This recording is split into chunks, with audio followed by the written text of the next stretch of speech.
Welcome back to the Low APM Challenge Terran Edition. We're on part 2.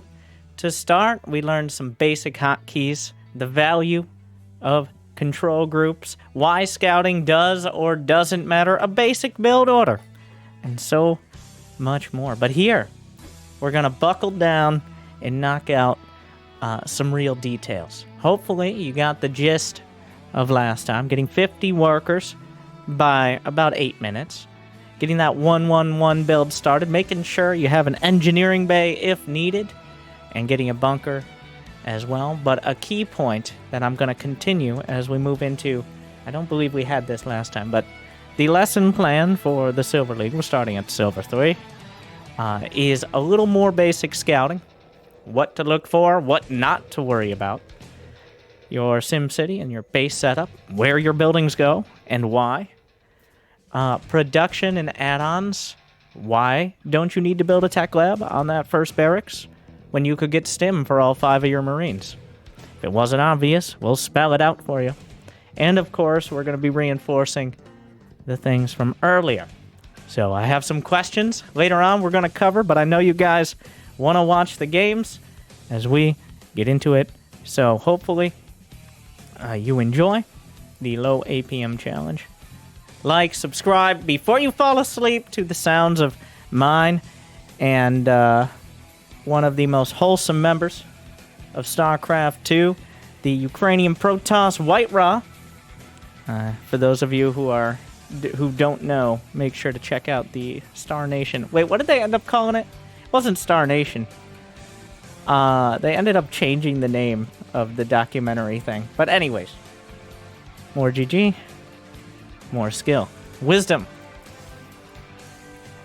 At its finest. Well, we're starting out. Same map vetoes. For those who don't know, the Low APM Challenge is where we attempt to move through the ranks while staying below a certain level of actions per minute, proving you can work smarter and not harder. These numbers are all below the averages pulled from 3 million replays last year on SC2 replay stats. Below the average of the race for each league. If I fail,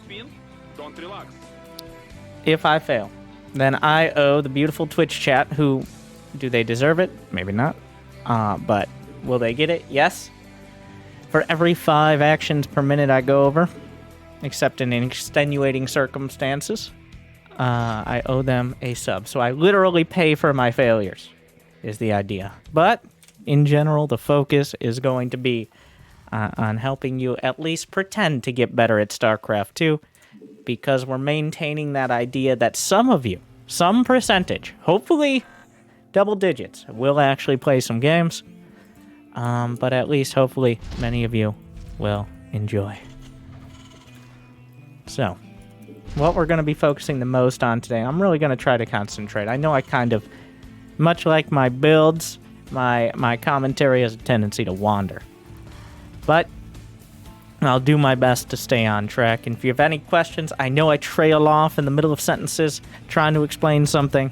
I noticed a couple comments on that, and I'll try to remember those between the games as well. All right. I'm actually a little late on sending the first SCV out, so that's a start. I wanted to send it out at 1 minute. Either way. Jimmy, do we have everything set? Got to make sure you see that production down there, and of course the keyboard cam, because everybody knows if your keyboard doesn't light up, how else will people know it's good? So I'm just proving that. Gonna go get that expansion. I saw something on the minimap there. We're gonna find out what it is. I'm scouting up to his base. He's Protoss. I thought he was Terran. So, good start. Strong start.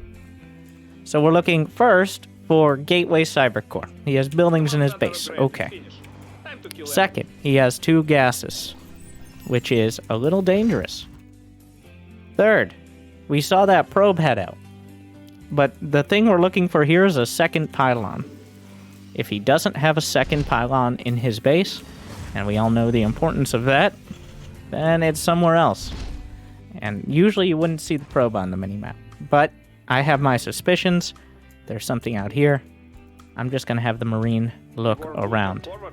If he's sitting on one base, I'm just going to patrol my SCV. If he's sitting on one base, then what I want to do is build a bunker even well before my command center finishes. I'm still going to look for whatever's out on the map. It could be a Nexus. It could be a Stargate. It could be nothing. So we're not going to get too crazy about it. But if he doesn't show what he's doing, I am going to get an engineering bay around that 330 mark here. I'm going to get a tech lab on the factory. Engineering bay started. This Marine still looking. Finally, our zone is complete. And let's start some supply depots to help wall off here. It is a void ray. So, good test to start. He charges up the void ray. The counter is a cyclone. You're gonna have to be a little careful. I'm gonna get the cyclone damage upgrade, the mag field accelerator it's called. So he did the most obvious thing, and it is hard to counter here. Let's see if we can get that bunker up. Once I have the cyclone out, this should be a little better. I gotta be very careful right now.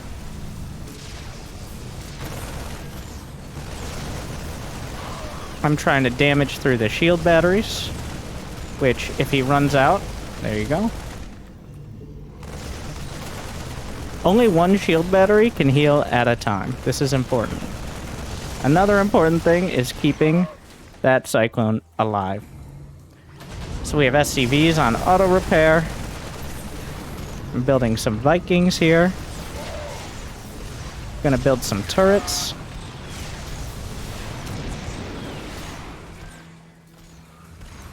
Let's drop some more mules. It's important I don't pull everything, because otherwise, once I get Magfield Accelerator, I can actually, to an extent, out-damage the shield batteries. I know, it's a painful process, for sure. I've got the Cyclones on 1, the Vikings on 3. I'm gonna build a turret right at the front. So I've got the lock-on ability on C here, and I want to make sure... Ooh, I lost one. But he's actually made a mistake. Make sure we lock on. Try to make sure I have multiple lock-ons. It's important to press that lock-on button several times. So the key on these is don't panic. I didn't see it. That almost worked in my favor there. Oh, he had 2 Stargates. But it almost worked in my favor not having a scout on it. Because honestly, when I play like that many times, I scout it and I panic. That's what I do. So the key is not freaking out immediately. You're not going to be able to kill it. Your best case is getting that Cyclone upgrade and some Vikings. I do like building the turrets. Notice how we did have the engineering bay ready as the Void Ray came in. It is tough. This is a very tough build to deal with. I'm kind of lucky he screwed it up. If I had scouted the edge of the base, honestly, I didn't even think... I thought it was a Stargate. I scouted. I saw 2 gas and no pylon. But I didn't remember how audacious some Protoss can be. So. Let him screw it up. Imagine how much you're panicking. He's over there microing his heart out with what is essentially Like Void Rays are like canoes, which is a weird reference, but they don't have a lot of maneuverability once they get going in a certain direction. So, I could probably come up with a better analogy than that. I got kind of lucky that he obviously panicked. Hold position is very much needed. I was constantly hold positioning my units. Honestly, I would rather lose a Marine or two to hold position than get dragged into the shield batteries. Which is... Now, this is an important point. Only one shield battery can heal a Void Ray or reshield a Void Ray at once. So, if you have enough focus fire, it goes through that shield battery. And, of course, it drains it very quick. So that's what I was kind of using there as well, is at some point you have more damage than the shield battery can repair. So, yes, it takes a lot of practice. Honestly, when I first saw it here, I wasn't sure I was going to be able to pull it off. It was a dicey one. Lock-on autocast. Lock-on does have autocast, but I was using manual lock-on. I mean, I had it on autocast, but I make an important effort to manually lock on. This is worth going over again.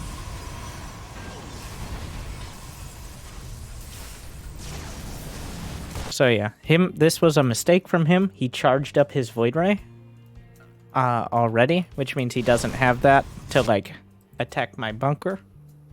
And the bunker goes here.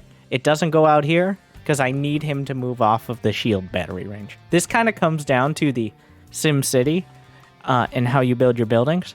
Honestly, some Terrans, like Maru, will build his barracks inside his base. That's mostly in TVT.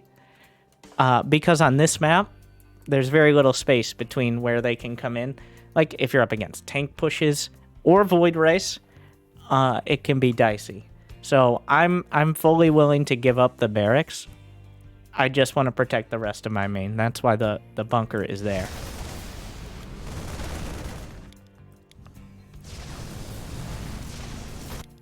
I am using the manual lock-on. Let me move over here. Which is on C by default. Wait, is it on C by default, or did I change that hotkey?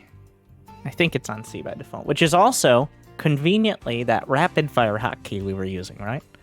So, if you have multiple cyclones, you can just hold down the C key if you've got rapid-fire set up, and you can lock on multiple on a single Void Ray. And that is required to punch through the shield battery repair. So this Viking is on hold position. It's essentially a turret. Because the thing about Void Rays is, since they are laser canoes, they actually have... Did you know Void Rays have a lock-on? Their advertised number is 6 range, but they actually have 9 range. But only for a unit that is directly in front of them. If you notice here, that is why they can chase down things like Vikings and Cyclones if you get too far forward. It's because their soft lock-on there allows them to get a little bit of extra range. I think this is one of the few scenarios where it's perfectly worth it to build some turrets as well.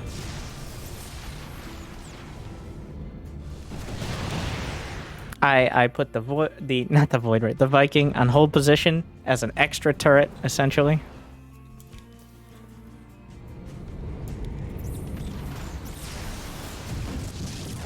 As you see there, the double lock does pretty incredible damage. This does 800 damage over 14 seconds. Void Rays have 250 HP.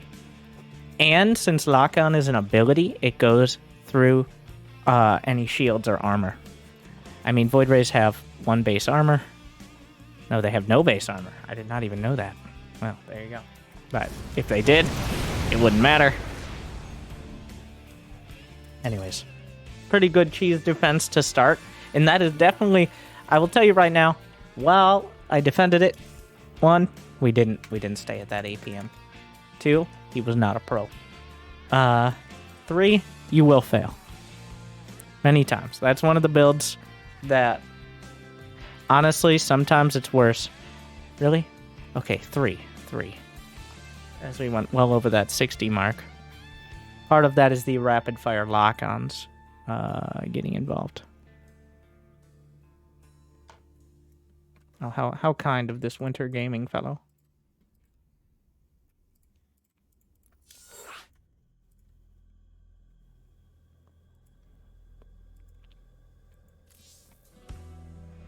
Oh, yeah.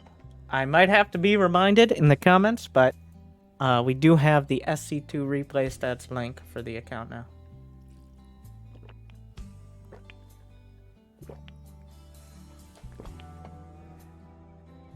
Yeah. The Void Ray proxy is hard to deal with. But a lot of players will miss-micro it, over-undercommit. You need to be patient.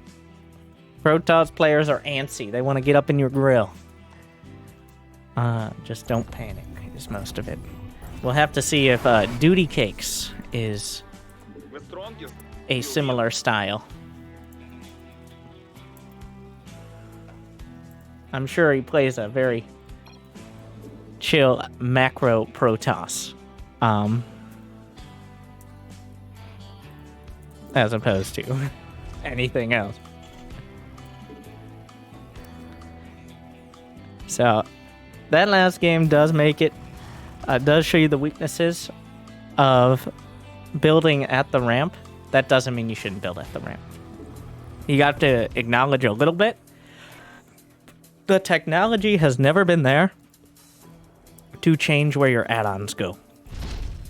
Your add-ons always go to the, essentially like the right side, the right corner of your building.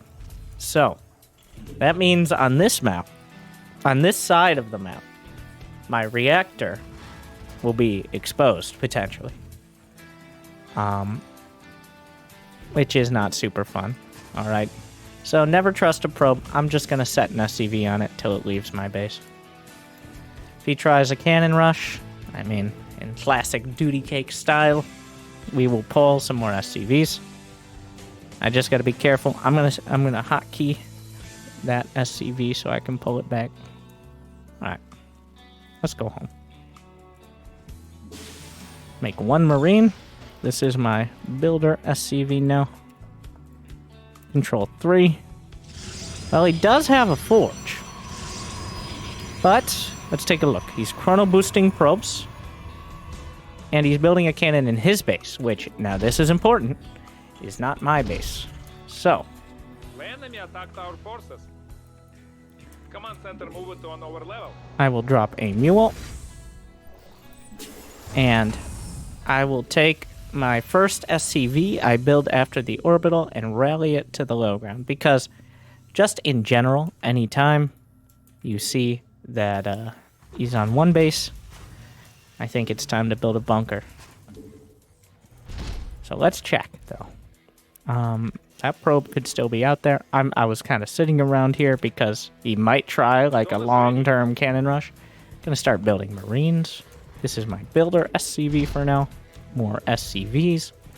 Get that Marine. You know, I've been hurt once already today. So let's take a look out there. I don't know if the probe came home. And I don't, that's not important for me to look for. I'm getting camera location set up. And with the factory halfway done, get a second gas. Get into the bunker.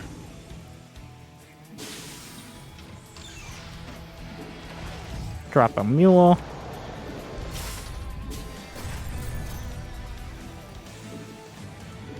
Gonna put 2 in that second gas. It's a convenient time.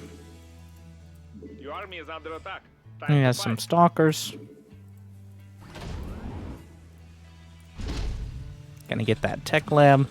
Start a starport. Get an engineering bay. One more mule. I may need to save mules past this point. I'm gonna use a marine.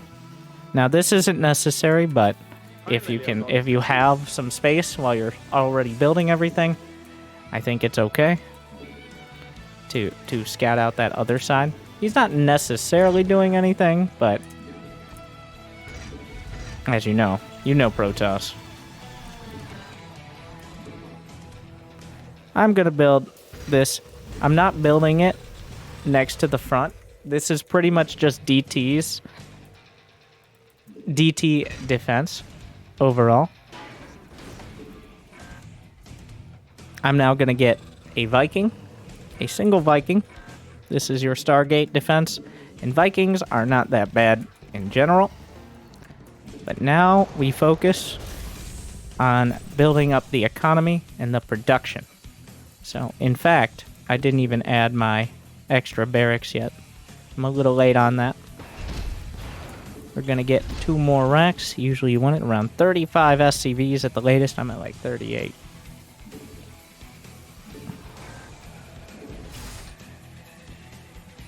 Of this Marine. Check all these bases. Check these as well. One of the most common things you'll see is players taking hidden bases. That's a lot of the time. Do I have a supply depot on the way? No. I'm supply blocked. I'm going to drop a supply depot. I'm going to build a couple more at the front. I'm going to have this Cyclone patrol the corner of my main. Honestly, if it's not an early attack, it's a permanent residence there. That Cyclone, it's not going to be part of the big army. It's just going to be for the not so small chance that there's ever a warp prism. Oh, I did start my +1. Get another engineering bay. I don't know what I killed here. Oh, we got plenty. 50 SCVs. Let's get the 3rd command center. Do you guys see that observer? If not, here's your pro tip. If you zoom in and out, you can actually see it. Like it's moving. So now, it's not a huge deal to kill observers. Like, what is he? He's gonna be like, you're making Marines and tanks and medevacs. Oh my god, now I have to change everything. This has been crazy. No, like, I mean, every single Terran does that, but for the most part.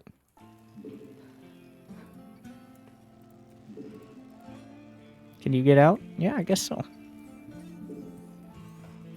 Alright, building up some more. Next priority is more production.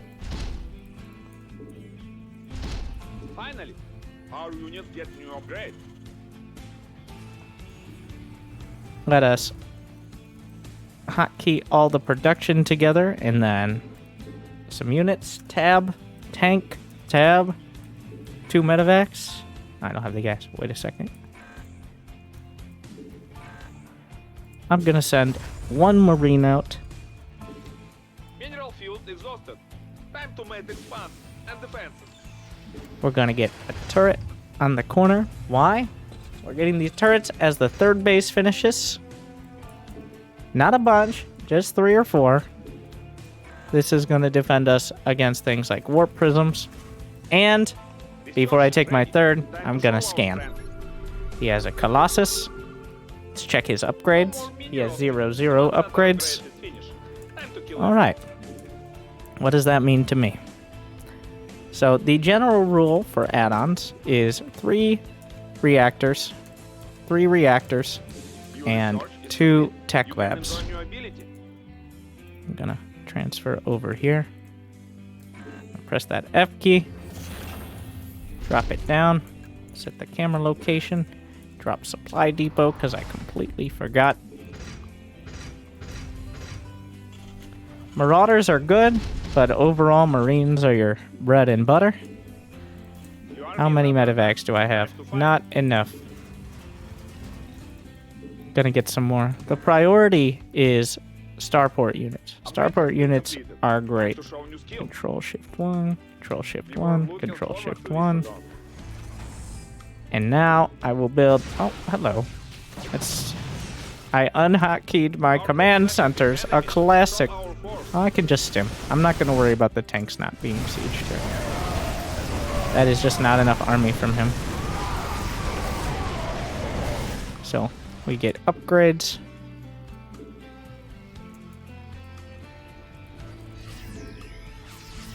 He decided to attack.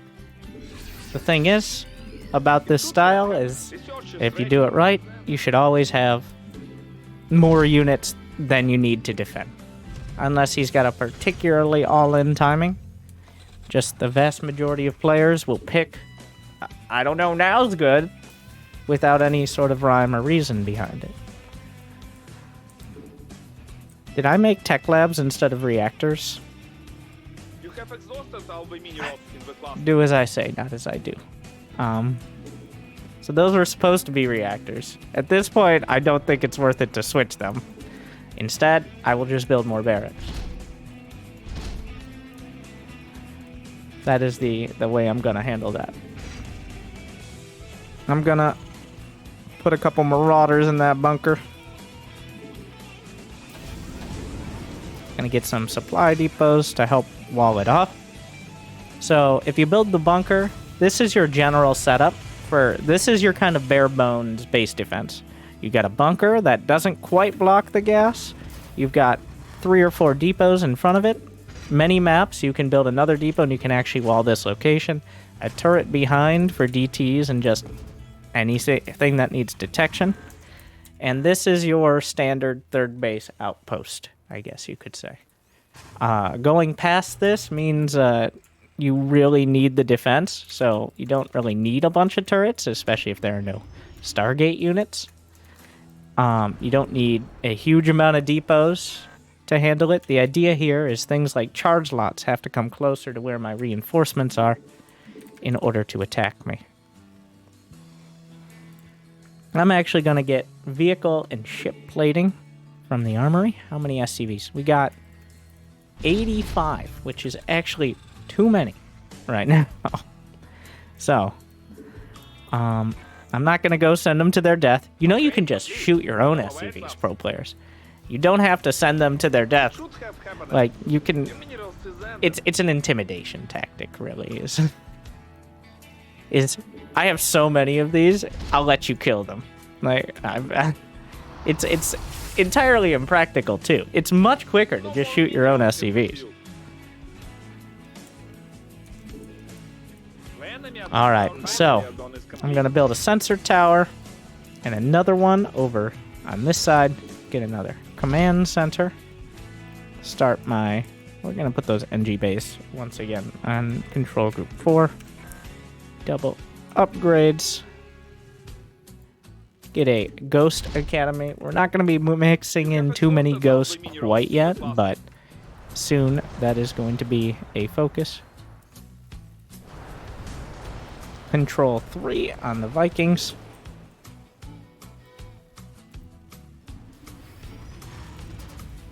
Actually, I'm going to demonstrate a tip right now. Okay, let's say you just boxed all this. Control 1. Now I have an army with all my Vikings. Oh no. Our troops clashed with enemies. Show our force. So, I want to put the Vikings on their own control group. Control click the Vikings, Alt 3. They're now on the 3 control group and removed from control group 1. How about the tanks? Alt 2. So you do have to consider that if you drag it wrong. But control click Alt 2. There you go. Upgrade has been completed. Time to show new skill. Control 1, control click Alt 2. So that steals from the main control group and puts it on another one. I like to have the tanks, and then I usually just control click them as well in the battle to siege up, or I individually select. I think hotkeying them is fine too, but usually I like to have that hotkey for things like ghosts. So, I'm maxed out. We got all these fancy bases. Getting some turrets, getting a planetary. I'll get a couple more command centers in my main for orbitals. We'll even take the token cyclone. Let's take a look. You know what? How deep does the rabbit hole go? I don't see an army. Cannons are not much of a match for a maxed out army. Let's get some gases and a few more starports. Now, they're very much... It isn't necessarily that... We're going to scan one more time. Alright. We're going to hit the stims. control click the tanks, Should have happened. siege them up. Your minerals is ended. The Vikings are also in position. Finally. Our unit Make sure we have high ground vision. That is a lot of Void Race. Because of course it is, right? So while this is all happening, we're making more Marines. Because I think he actually has enough Void Race. And this is why we usually have those reactors, by the way. To boost those medevacs away. Alright, do we have high sec? We're getting high sec auto tracking building armor. So now, this is the exact scenario when turrets, everyone. Your army is under attack. The TPM must raise. A geyser vessel And is some ready. Vikings. Come to aid. Vikings are not that great against Void Rays on their own, but when combined with just the added damage of Marines. Alright, select all army key. He has 1-1-1, but I have 3-3 Marines, which trade just fine. Charging up the Void Rays actually does no extra damage to Marines, it only slows down the Void Rays. It increases your damage against the only the armored units, which does include medevacs. Mineral fuel exhausted. Time to mass expand. And So this is your classic low-tech, high-tech Protoss.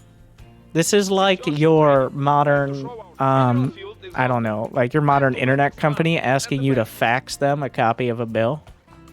Protoss has access to things like Templar, of varying varieties, carriers, but a lot of players will just rely on essentially things that you could build easily and win games in Wings of Liberty. That is Void Rays, that is Colossi. Many players did not bother checking the Prima strategy guide since then. So the answer to Mass Void Ray is Marines. The answer to Mass Void Ray Colossus is Vikings, Marines, and Marauders. With ideally 4 medevacs or so, like you don't want to not have medevacs, but overall, I'm adding ship weapons. There's no reason not to have a second armor either. Oh yeah, we got another command center in the main. Let's take a look. Yep, it's got that base.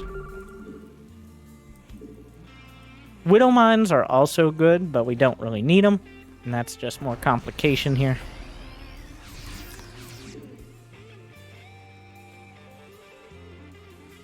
Alright, we're gonna do Control 1 on everything, and then Control click the Vikings, Alt 3.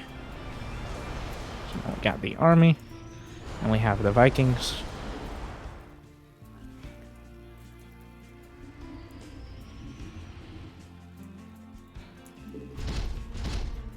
And, I mean, I have the minerals.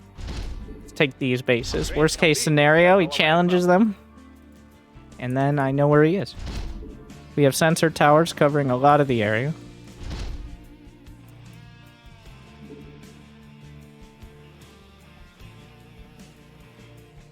Alt 3, 10 Vikings, and maxed out Marine Marauder. Let's go. Let's get the upgrades over here. While I'm moving, we can transfer some SCVs. Let's get that gas set up. Hit the stems. Move the Vikings.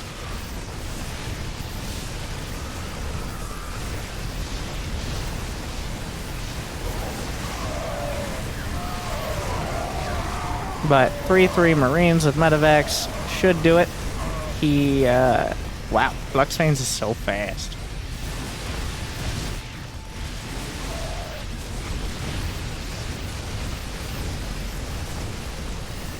So he has the Void Ray speed upgrade. Is what's going on there. Making some more Marines. And then smattering of Vikings and medevacs. Kind of split the difference. The enemy attacked our forces.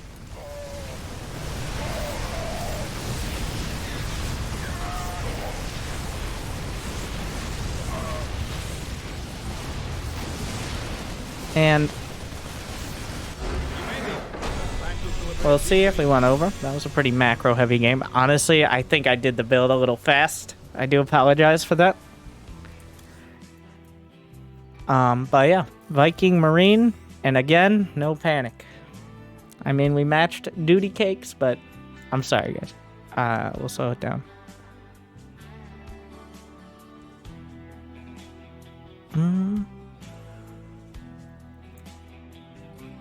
The key, once again, is no panic, especially when you see Void Rays.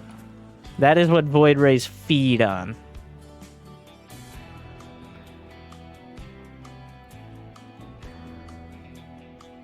I could definitely have gotten away with a few less details. Like, I added in some things like patrolling these areas and adding on a bunch of static defense, which isn't really needed, but is nice to have. Those kind of things.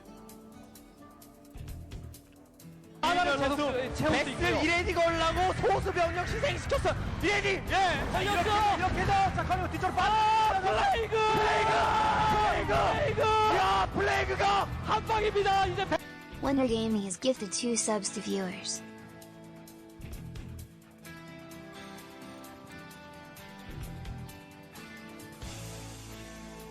Oh, Kaczynski portrait named Savage. Some alarm bells ringing here. We'll have to see, though.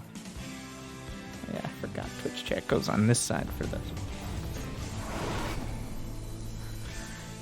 We'll try it to keep my bank account intact here for this match. I definitely, the Void Ray game probably could not have slowed it down. Not without losing significant parts. But that last game, I added a little extra more than we needed.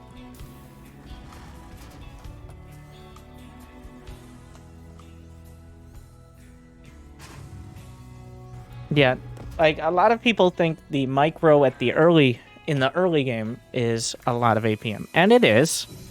But as time goes on, as you add just more buildings and more production with more economy, that is where the biggest APM increase comes from more competent players. It goes from maybe 20 APM to build units whenever possible to 50 to 100 even at the top level. Just simply building SCVs, production, depots, and units.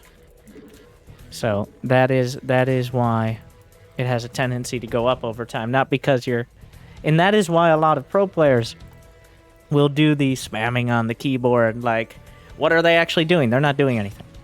But eventually they will be. And faster than you're looking at right now. So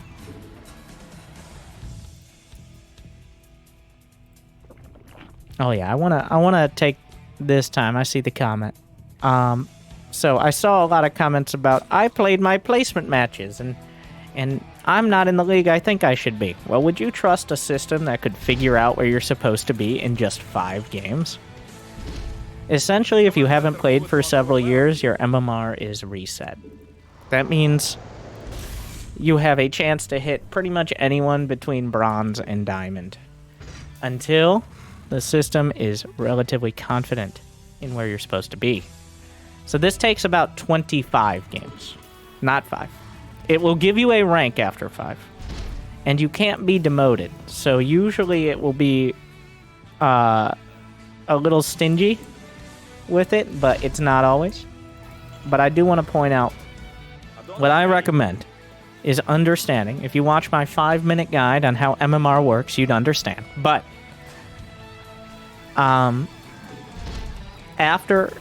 if you still feel like you're not playing the level of players, or you're at too high of a rank and you're just losing, I recommend leaving your league after 20 games. Or whenever your average MMR gained or lost per game is under 50. Because once it's under 50, the average for a well-calibrated player is approximately 15 to 25 per match. That's your average player who's played enough for the system to be confident. If you're gaining or losing more than that, just know there is not much confidence there.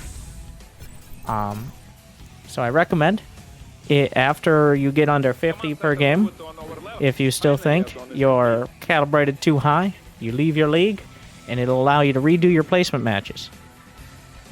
This, to be transparent, does not change your MMR, but it will change the league you place into.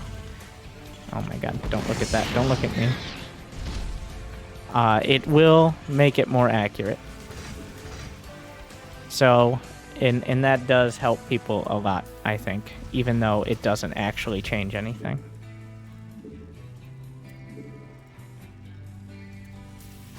It definitely helps with the placebo effect, so.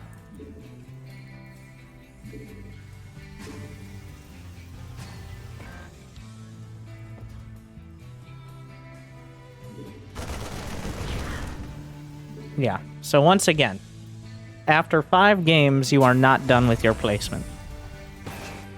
But after 25 games, you are. But if it said 25 games to placement, nobody would ever play them. That's what would happen. So...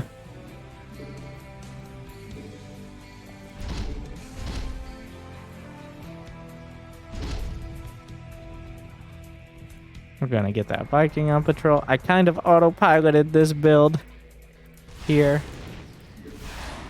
We're gonna get another engineering bay, and then we're just gonna get the upgrades at the same time. Adonis ready.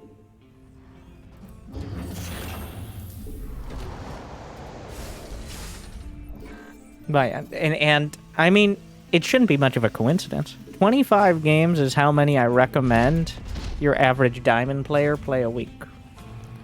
So if you're below that level, it might take a bit. But overall, that's approximately how long it takes for the system to narrow down where you're supposed to be. Gonna get another tech lab here. We're gonna get a reactor. You're gonna sit over here. You too. I'm gonna get a 3rd command center. I have the money. Stim, combat shield, 1, which we definitely wanted to start a little earlier. And that's just play, and then you start playing the game. Oh, by the way, like, now I have your attention. J_Dog is chilling for 1 month. So I'm gonna use the Viking as a semi-scout here. I'm sorry, I didn't explain the build at all. Your standard 3 into 5 racks, and now getting the upgrades and all of that. Alright, let's take a look. I'm actually going to scan a little between the bases, which was dumb in this case because I needed to see if he has a spire, which I'm going to use the Viking to scout. Looks like roaches. I'm just going to shift-click down here while I build more units and get supply blocked again. Oh my god, Terran is hard. How does Big Gabe do it?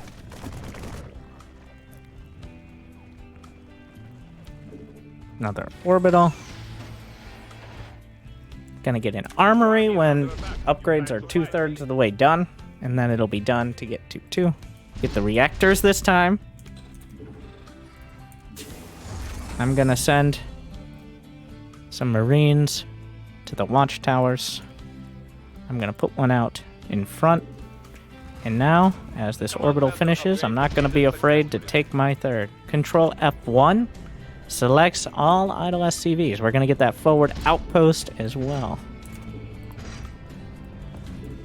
And now it's time, I know, gather your courage to go down the ramp. Finally, Adon is complete. And even though I didn't see a spire here, I'm still gonna make, as I take a 3rd, at least 1 turret, just in case. We're gonna drop mules here. The armory is done, so we start 2-2. I'm just gonna keep adding on wall off depots. And gonna get a tank in the mineral line here. Put the Marines in the bunker. Make sure I keep building things. Oh, hello.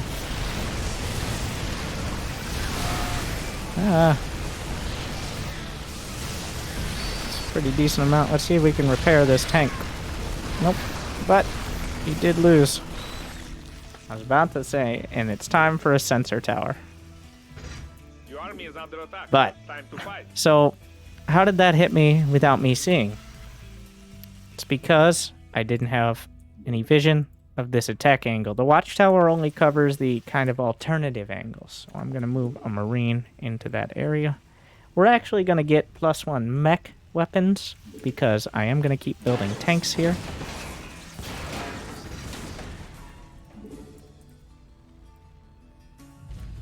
Control 1. Shift click that SCV out. I'll get another bunker. Mass Roach definitely calls for it. I'm actually going to queue up a couple tanks.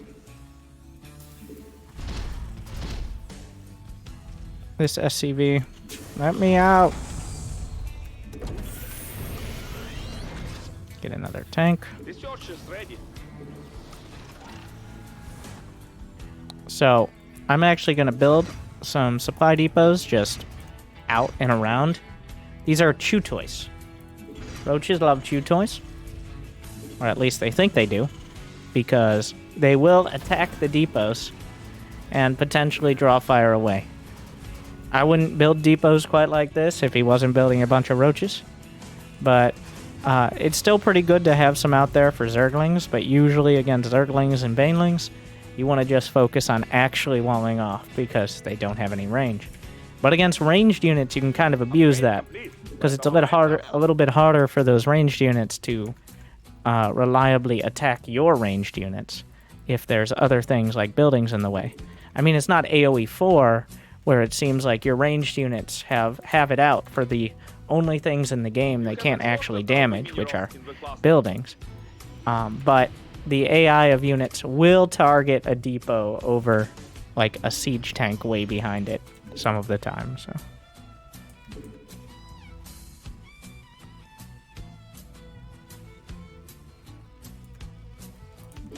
Finally, our units get new upgrades. That should max it out. Gonna get +2 mech weapons for those tanks. Mineral field exhausted. Time to make expand. I'm gonna get a base on the 4th, but I'm also gonna make a base over here as well. Just in case. We're gonna queue up more stuff. And let me take a look. I don't know where his army is, but I know where it isn't.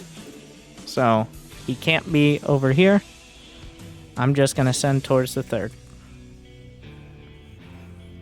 So, as I move out, starports. Starports. Could also add more barracks. Looks like we found the army. I'm gonna stim. I'm gonna control click siege the tanks. And stim one more time. He's fighting now. What upgrades does he have? He has 1. We have 2. If you're even or ahead, you will do very well against roaches. If you're behind, you'll still do pretty well. It's just a little closer. Roaches are more of a quantity over quality unit. So when you have better upgrades, you have quantity and quality.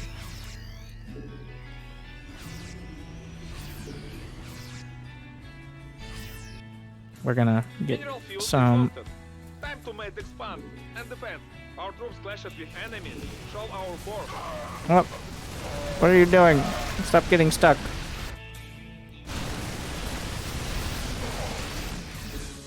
Alright.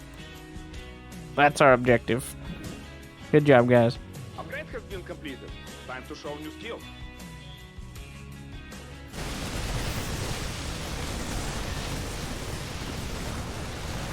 At this point, Roach Hydra, if it was a little closer, I'd probably pull back, get some more tanks, focus on that. We're gonna stim a flick. And, yeah. Roach Hydra. I know I recommend it for Zergs, but you do need to have that economy, and ideally Vipers later on. If he has Vipers, then I probably want to add in... We might add in Ghosts. You maybe focus a little bit more on drops, or at all on drops, but...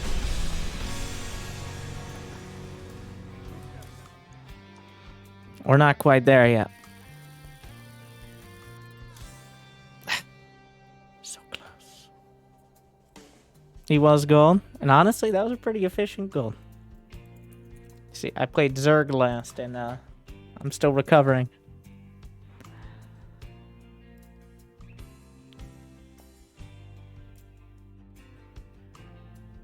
But getting blindsided by the roaches was not great.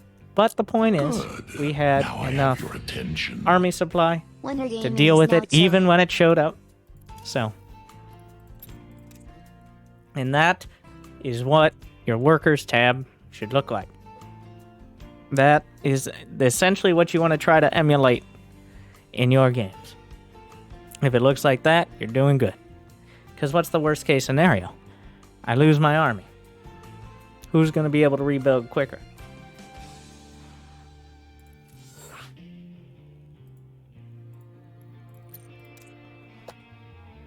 Let alone mules existing, of course.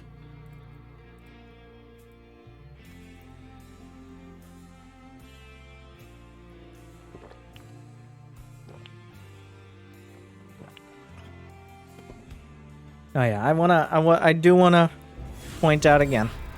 You can leave League in your ranking screen, but I do only recommend it after you're under 50 MMR a match on average.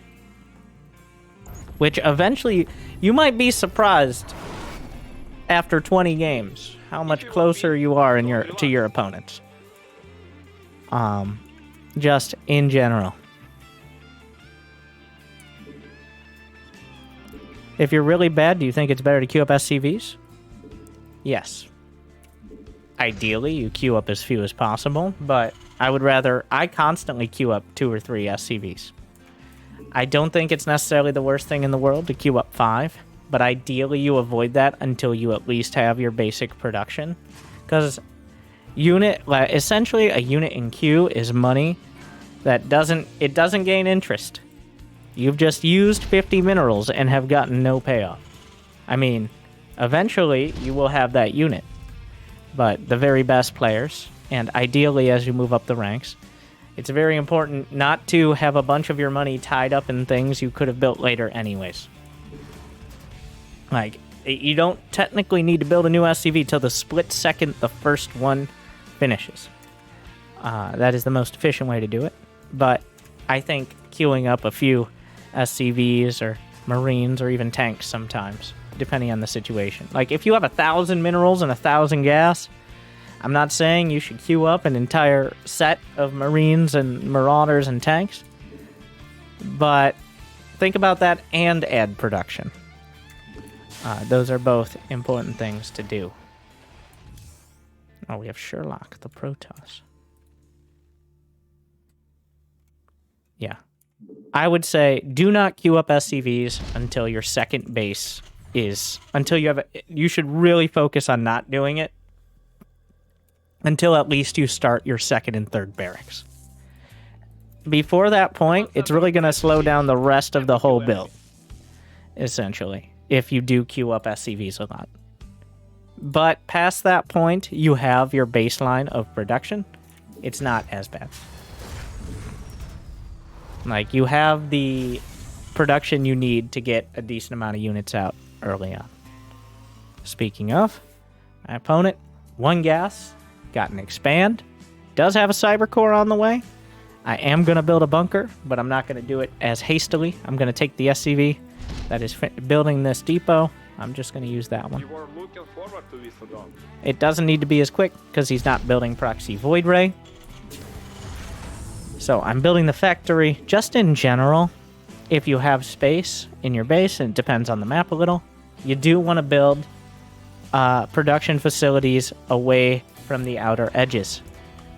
As you get to the ranks where blink stalkers become more prevalent, or just void rays in general, being in the habit, and especially against Terran tank pushes, being in the habit of building your base in a defensible way is very important. Games at every level have been won or lost based on whether like reactors or tech labs get sniped. It is, and another thing is, because we're all about consistency, especially with Terran. Ideally, you build the same buildings in the same place at the same time on the same map. Like, we're here on Glittering Ashes. I build with my factory and starport near this top area. I'm going to build probably a couple barracks down this way. I'm going to build the NG bays in the back of the natural. And I'm going to do that after I get the next 2 barracks, because I'm not particularly worried. At 4 minutes, I'm going to send out a Marine, because Warp Gate and Tech are finishing soon. We're going to get 1 Viking. We have 35 SCVs. Let's start those additional barracks. I'm not sure if that will have enough for an add-on, but...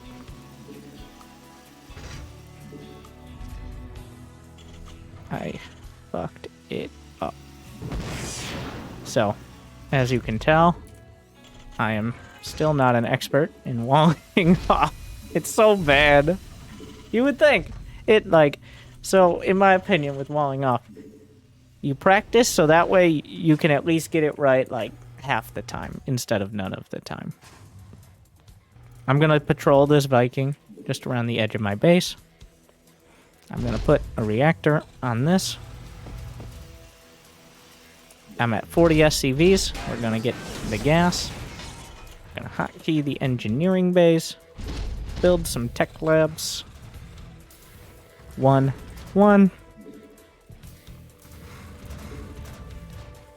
Siege 1 tank. Gonna put a turret. This is for observers. This one's for Stargate/DTs. Drop the mules. Go into gas. What is this? A probe. Stim. Combat shield, our first priority here. And scan. Well.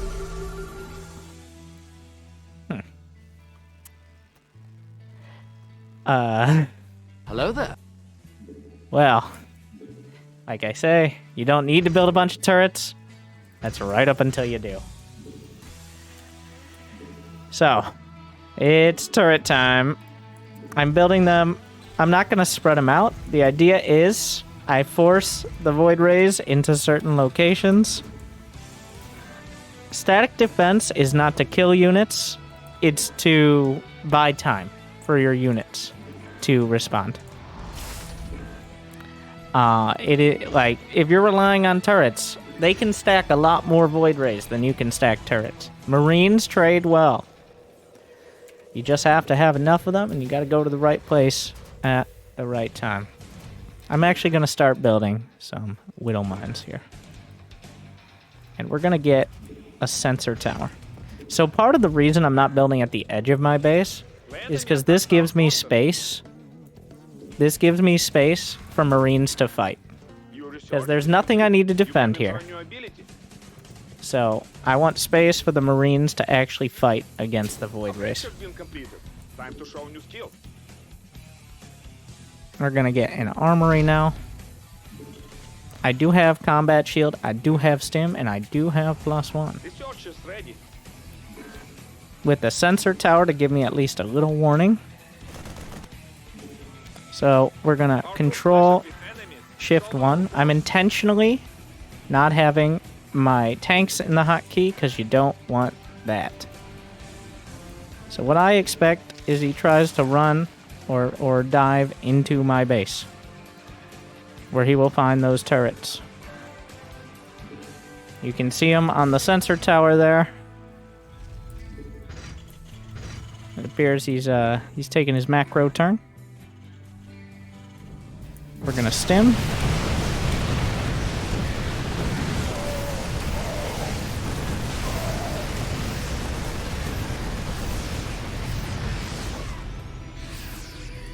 And there you go.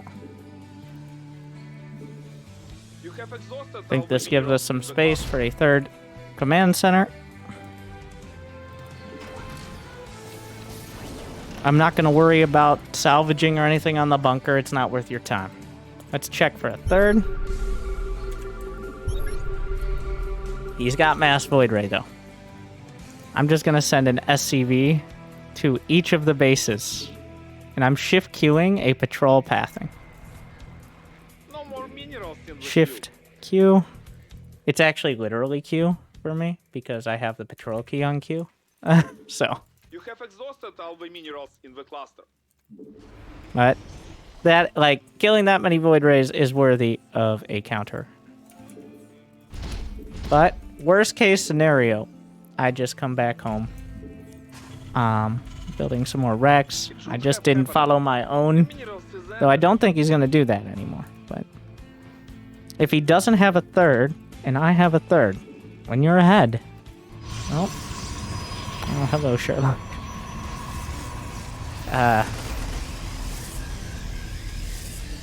Looks like his mom is like, I didn't raise no Void Ray, nerd! Get off the phone, Mom!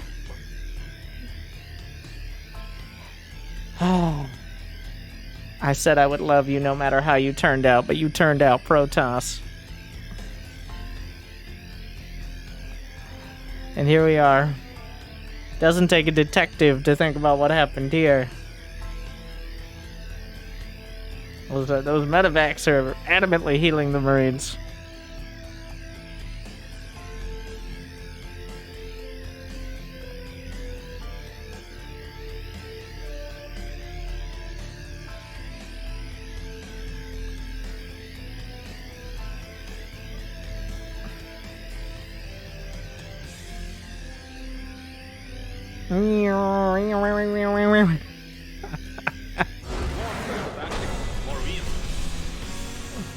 Well,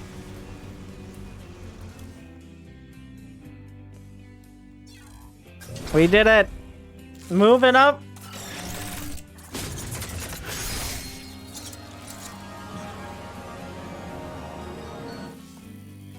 Silver 2. No! You know, if... So, I didn't get a fair shake at that one. So, that is actually a pretty good example of why the positioning of your buildings matters. In some scenarios, more than others. But in building the turrets, now you don't always, in the later game, when you already have 3 bases or more, you just want to zone them out. It's better to have them at the edge. But because specifically that was a 2-base, obviously very committed Void Ray play. We scanned triple Stargate. Doesn't get much more committed than that. You can barely even afford triple Stargate, even if that's all your money going to it. So there's not much else happening. So we built around that. There wasn't any MMR lost? No, it's because he was playing Unranked. I'm the detective. You can tell, though it isn't relevant, because he doesn't have any sort of mortar in the placement, in the score screen. Terran versus Terran. What do you mean, cluster supply depots? What? Are you speaking to... The strongest. I like to micro 2-base overlord... 2-base mutants if they cluster overlord supply depots. Is spreading out things, in general, supply depots are for walling off. For your first... you use about 10 supply depots as practical things, and the rest, which is probably about 10 more, depending on how many command centers, not necessarily should all be in the same spot, but should be in defensible positions. Like, they're not the priority, they should just be out of the way. And remember, you can lower them. Some players will build them in the mineral line, but that can get a little clunky as well, so. But sniping supply depots is not the the highest priority strategy. That's how I'll phrase it. Sometimes it's all you can get. But if you're in a scenario where you could be A, sniping supply depots, or 2, doing literally anything else, I'd probably go with the second one. It's usually more productive.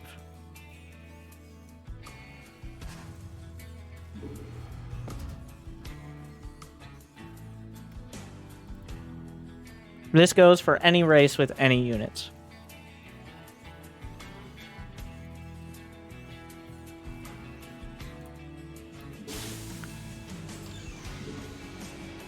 Alright. I'm going to move the SCV. I actually should have scouted a little earlier. This is Terran versus Terran. We're starting to ease into matchup-specific builds. So, does he have a barracks in his base? Yes. Does he have 2 barracks? Also yes. Does he have gas? Yes. So this is very likely to be Reapers. So, I'm building that factory. Is my gas late? Is that why? The enemy attacked our forces. No touching! So, this is one of the scenarios where I'm actually going to build my second supply depot on the employee entrance, aka the Reaper jump location. Because if it can act as a scratching post for those Reapers, that is the ideal scenario. I want to build a bunker. I'm going to get a second command center. I'm actually going to build a bunker over here. If it isn't Reapers, I should be able to hold the ramp. If it is Reapers, the big threat is units coming in from the side. So, he did have 2 gas, which means he could just tech up, or he could go mass Reaper. We were looking forward to this, though. I'm going to get a siege tank. I might consider a Cyclone if I thought he was doing heavy tech, but I think a siege tank is perfectly fine. Might not even be sieged. Remember, this is going to come as a shock to a lot of people, but tanks can attack when they're not sieged up. This is true. It's true. I know. It's crazy. But believe it or not, try it. Give it a shot. They actually do more single target DPS when unsieged. And they can move, which is also crazy. So, this and more important, incredible facts when you watch the Low APM challenge. Thank you.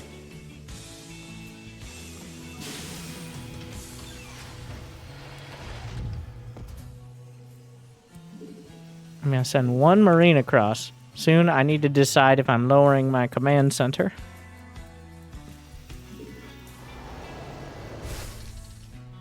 Are we doing it? No. We're not adding in Ravens yet. I don't think Ravens are needed. I think we're sticking to the lesson plan. Command center, move it to I think the lesson plan is good. Alright, there are the Reapers. We got the tank. Got more Marines. He can't really get out here.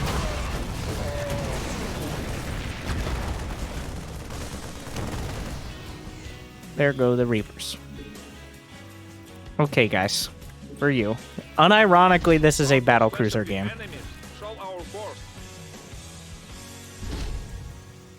I'm going to have 1 tank sieged here. We're going to build a Hellion, even though I do have a tech lab, because I need the gas. He scanned my natural. Let's put another couple Marines in this one.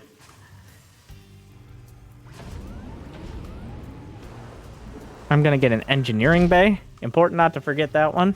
Because there's a chance he techs up and goes for, like, Cloak Banshees or something. In fact, actually, he scanned me.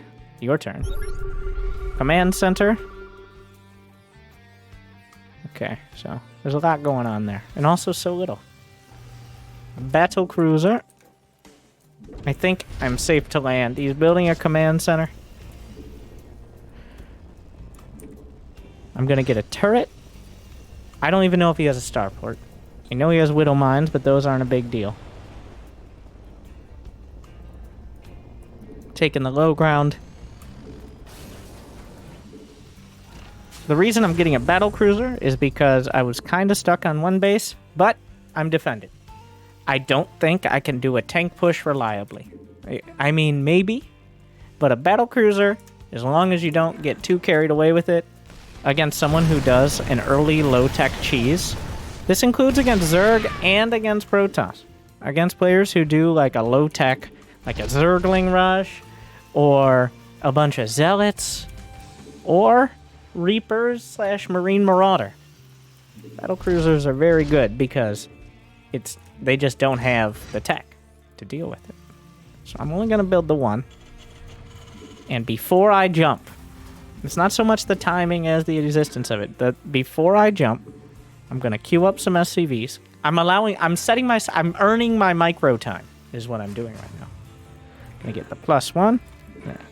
Get a tank. We're gonna put a reactor on this. Mine the gas. Gonna drop some mules. Get some more depots. And jump.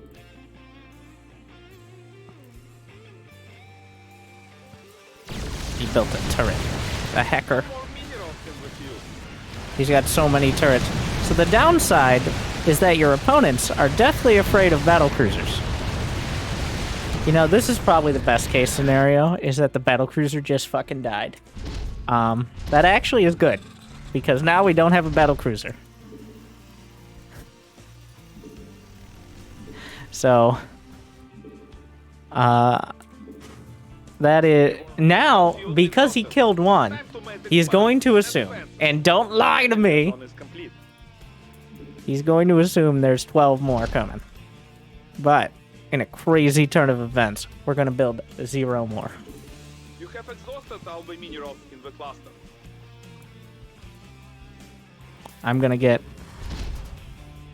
2 more racks. We're well past 50 SCVs, which is the mark for that 4th and 5th racks.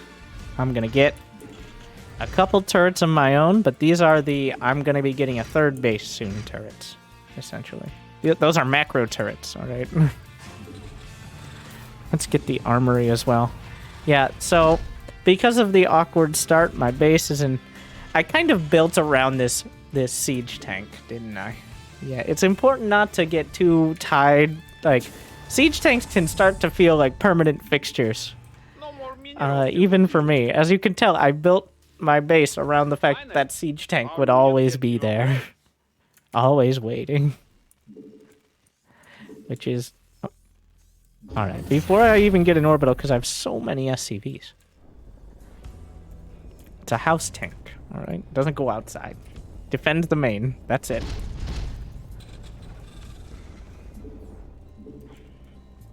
We're getting those meta... I'm gonna queue up. Like, I've been missing them. The search is ready. Time to show our strength. I'm going to click Shift 1 off, Control 1. Shift 1. So you'll see. I'm actually gonna speed it up for a sec. This is what... Look for this the next time you watch Big Gabe play. But I'm gonna do it at real speed. Your research is complete. You can enjoy new ability. Adonis ready. And that's splitting off 4 or 5 Marines to just have general scouting on the map, which is much cheaper than wasting a mule on scanning. Command center upgrade is finished. Time to kill enemy.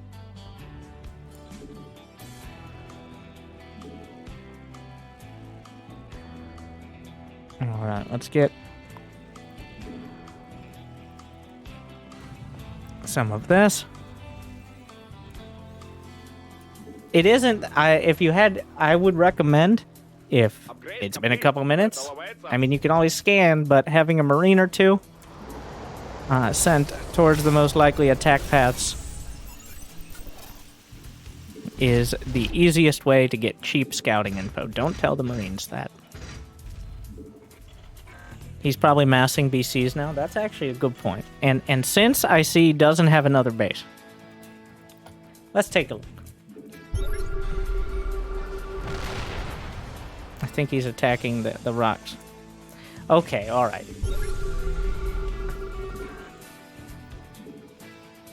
I mean...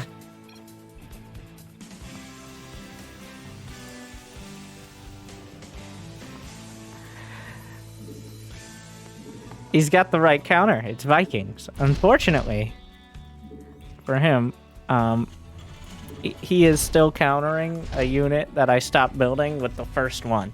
That is part of the key. Like, everything's good in moderation. Like, a couple turrets, fine. Sensor tower, too, okay. Battle cruiser, alright. But when you build too many of most things that aren't Marines, that's when your build becomes a little unbalanced. Like, you might be able to counter specifically mass battle cruiser, but obviously I'm not building mass cruiser. So if he's sitting on 2 bases, how do I kill him? Now here's the beautiful part. You don't. All right? Why do I need to kill him?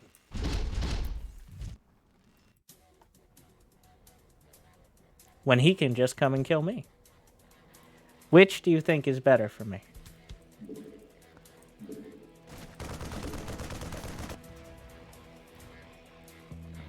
So there are 2 options here. He takes a third and I attack. Or he doesn't and he attacks me. If I take the rest of the map, and he decides just to let me, well, then I have the rest of the map, which is more than he has. So I think a good general rule, I want to have you guys add this in. This is something I should have done when I was learning Terran that I never got in the habit of, even still, like, Masters Plus. It's at about 100, and it essentially, it's when you get a solid 3 bases. I'd say 150 supply, though in a higher level game it'd probably be more towards max, is adding on 2 more starports. You could do factories for tanks, but I think just having access to Liberators and Vikings in higher numbers when you inevitably forget to produce things for a while is a huge deal and will make your life a lot easier. Like, I want to stress that. Don't make the mistakes I did, son. Don't try to micro Marines. Look what happened to Maru. Alright? Look what happened to him. If he just had 74 ranged Liberators, then maybe he could have stopped him. But no. He tried to micro Marines. So, we will get to Libero. We're starting with Vikings, but, Command center upgrade. No more minerals in the field.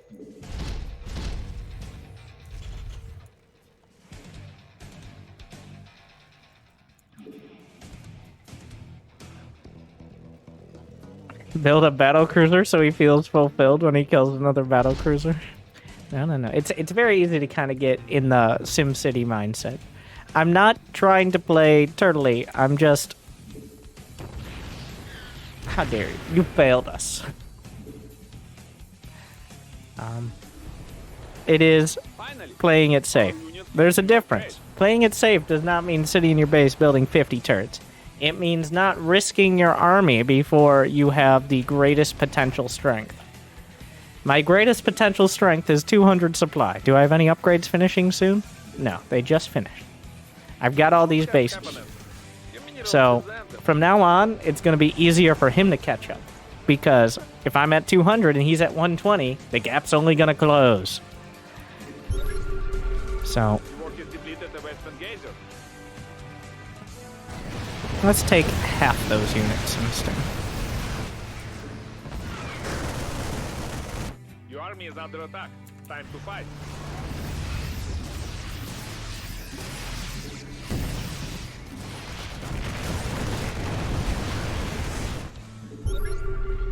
He has a bunch of cyclones. He's got quite a variety pack over there. So what are his upgrades? 2-1. I have 3-3 about to finish.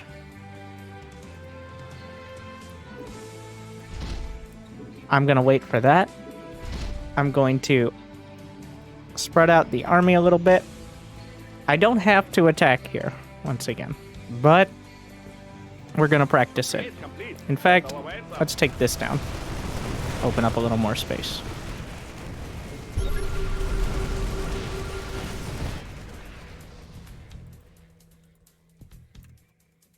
And then go. Our troops clashed with High sec forces auto on tracking, our forces. building armor. We're gonna add in more Vikings. Mineral field exhausted. We'll get that Time battle to fight. cruiser Enemy attacked our forces. and add. Don't need more gas Your guzzers. army is under attack. All right, To fight. that was a planetary.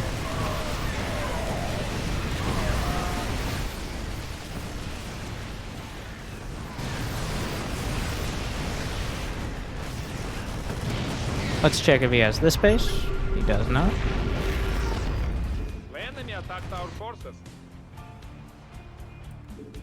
Why don't you ever send SCVs to repair? Honestly, it'd be good to send like 5 or 10. But the amount of micro and trouble it takes does not pay off most of the time. There's a reason a lot of pros don't do that either. Maybe with a mech-based army or a slow push, but Forces ready. Time it's to show just, our strength. it doesn't pay off the amount of babysitting you need to do to make it worth. Like, if enough units are damaged, you come back home and repair. It's just the APM to reward, which is exactly what we're trying to maximize, is not there. It is not worth the effort to do so most of the time. Is it possible to have them just patrol? No. If you put them on a patrol command, they do not repair. If you auto-repair, it works, but if you move slightly away, or if you have the SCVs on the same control group, they get grouped in with the army. Otherwise, you have to manually use another control group or selection. So that is why Upgrade has been completed. Time to show it's new just skill. usually not worth it.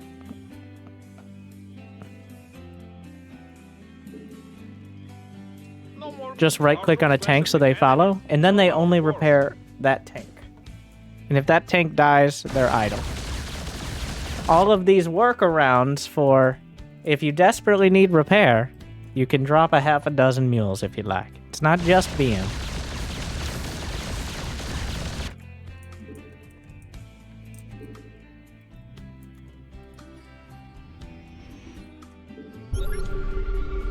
Alright, so Enemy is under attack. Time to fight. we're doing the scan tour. Our troops clashed with enemies. Show our force. The actual answer here, unironically, is battle cruisers. The most reliable way to play this right now is battle cruiser. If he is completely just turtling on way less bases, battle cruiser. It is when it's still in doubt. Like, battle cruisers can be countered. It's just at this point they are the most reliable unit in terms of cost, attention requirement, and potential reward. They are just like, you get enough of them and you have a good enough economy, you're not gonna be able to compete. Between the Yamato cannon, all that fanciness. So we are adding on even more starports here for more battle cruiser. Under attack. Time to fight.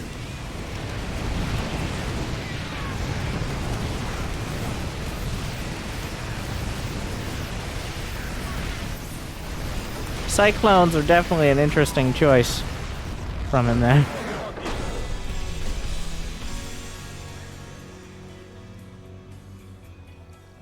Yeah, like, I want to... Battle cruisers are not a terrible tool. They're just...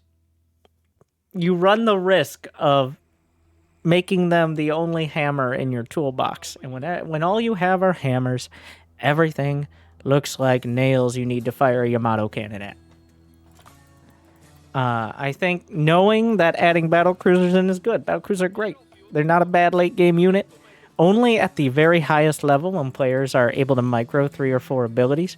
Like, the reason you see Raven, Viking, Terran versus Terran at the top level, like Maru versus Dream, for example, is because they can actually use those Ravens and have the Vikings and have Marines underneath.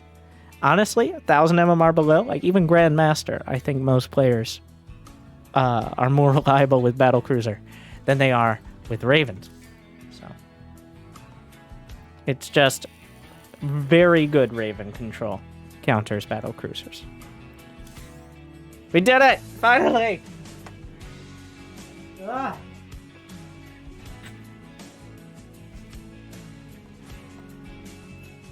See, battlecruisers are also the key for APM efficiency.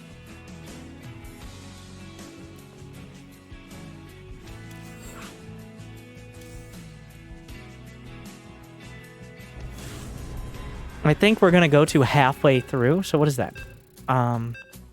It is 1973 to 2186.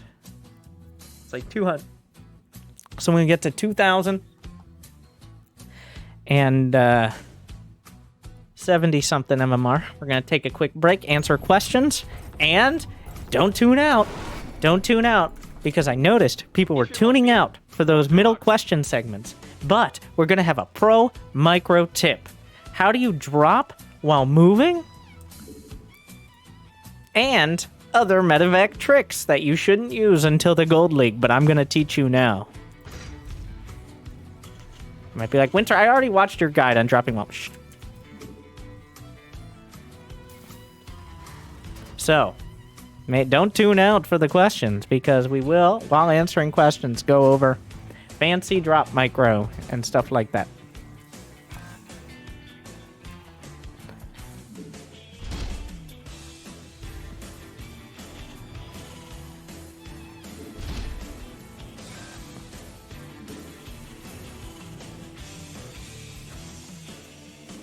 Scouting SCV.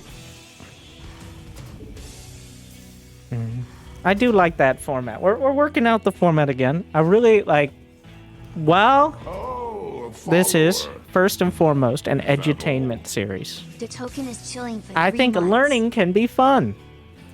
As long as it's somebody else learning and not you. Enjoy your Doritos. And the micro in StarCraft 2 is still incredibly impressive. And that's why everybody wants to learn how to micro. Right? Like, it's because it's way flashier than making sure you build workers on time. Like,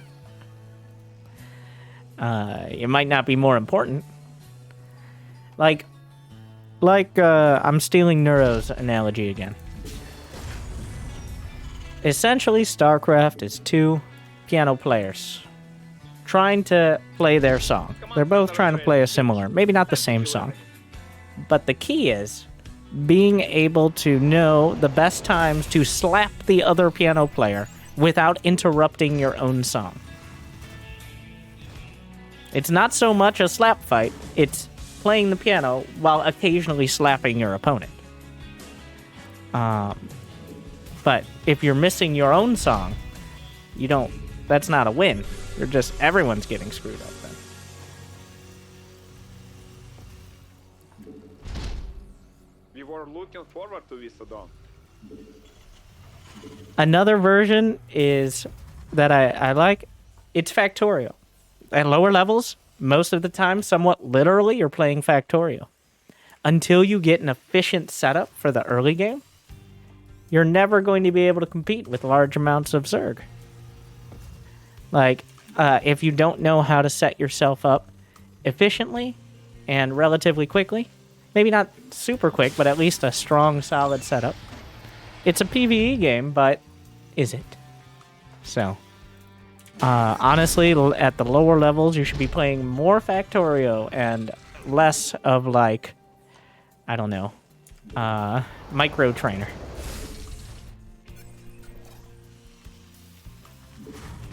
I'm very bad at Factorio. Mostly because I'm impatient, and I hate math. And also, fourth thing, I hate math.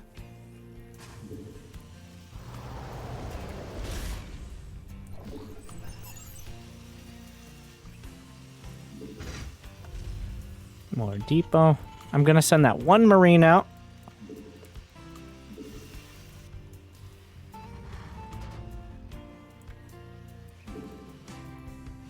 Okay, I don't actually hate math. It's just fun to hate math. Like, I'm not into math. Well... The numbers don't lie, and they spell disaster for you! The impatient part is more of my frustration with math. To be honest. Rather than the math itself. That kind of ties into it.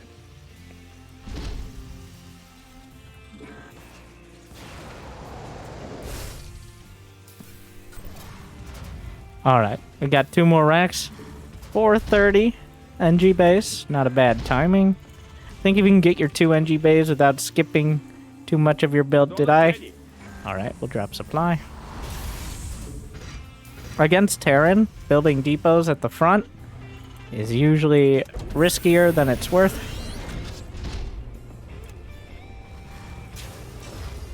I'm actually going to float one of those racks over. What do we have? 40 SCVs. Let's get these 2 gas. Tech lab here. Tech lab there. Control F1. +1. +1. And I'm just going to get mineral line turrets. I've seen nothing from him here, so.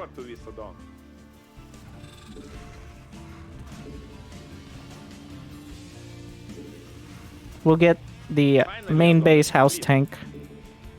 I'm going to scan in between, because I can see if he has that. And then we can see factory. Factory. Okay. He's going Mac. Thank you, sir. We get to explain this. This is the struggle of a lot of players. Is dealing, as all races, is dealing with those siege tanks. So here's the key. You can beat it or you can join it. Those are your choices. So, what are your advantages and what are your disadvantages as someone who's at least opened up bio? Your advantage. You should be able to get map control. You should be able to build more units. Barracks cost less than factories, and your units build way quicker. They can walk around. So you can maybe outmaneuver him. You can put pressure on any additional bases. And the best way to use that is either you outright try to kill him by denying bases and just overwhelm, or 2, you use that additional map control to get a better economy, and then you go for air control yourself. You might not go for just straight up mech, but that's where having those separate Viking hotkeys that we've been working on comes in. I'm going to go with the more reliable strategy, which is beat it and then join it. Use the strength of bio to get more bases and more economy, so that way I can build more of the same units while having map control. We're getting the 3rd base here, getting it by 8 minutes, landing it by 8 minutes. Sometimes I would build the orbital in the main, but I want to get it as quick as possible because, remember, it's a mech player. So I'm actually going to build a few depots. These are partially for Hellions. I want to make it, I think sometimes building a planetary fortress at your 3rd base is okay. But especially against strong unit strategies, it's actually worse. You want to be able to lift against a siege tank push. A planetary just ties you to a location you might not be able to defend. So that is an important point. Like, a lot of players will build a planetary and be like, I've done my work here. Okay, it's defended. Except siege tanks outrange planetary fortresses. Yeah. So, I saw something up there. So, I'm going to take those. I have an army. It is important I don't sit around too long. I'm going to place this center tower, you can see on the minimap, so I can see anything coming towards my main. Build another tower. Control Shift 5 for my production. And I'm going to get mech armor upgrades, because I don't know when we're going to switch so far. Let's scan. Yep. Well. Now, don't... Here's the important part. Just because your army is not in your base, look at the home front. Let them do their thing. All right.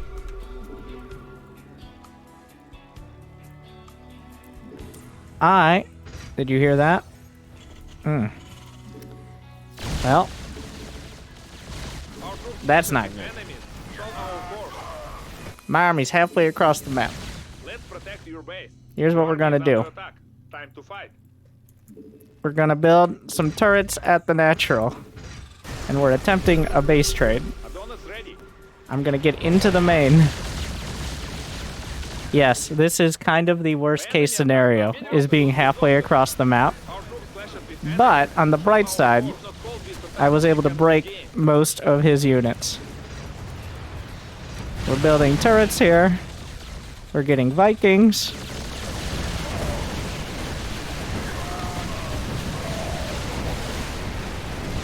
Not let the enemy do. Your army is under attack. Time to fight.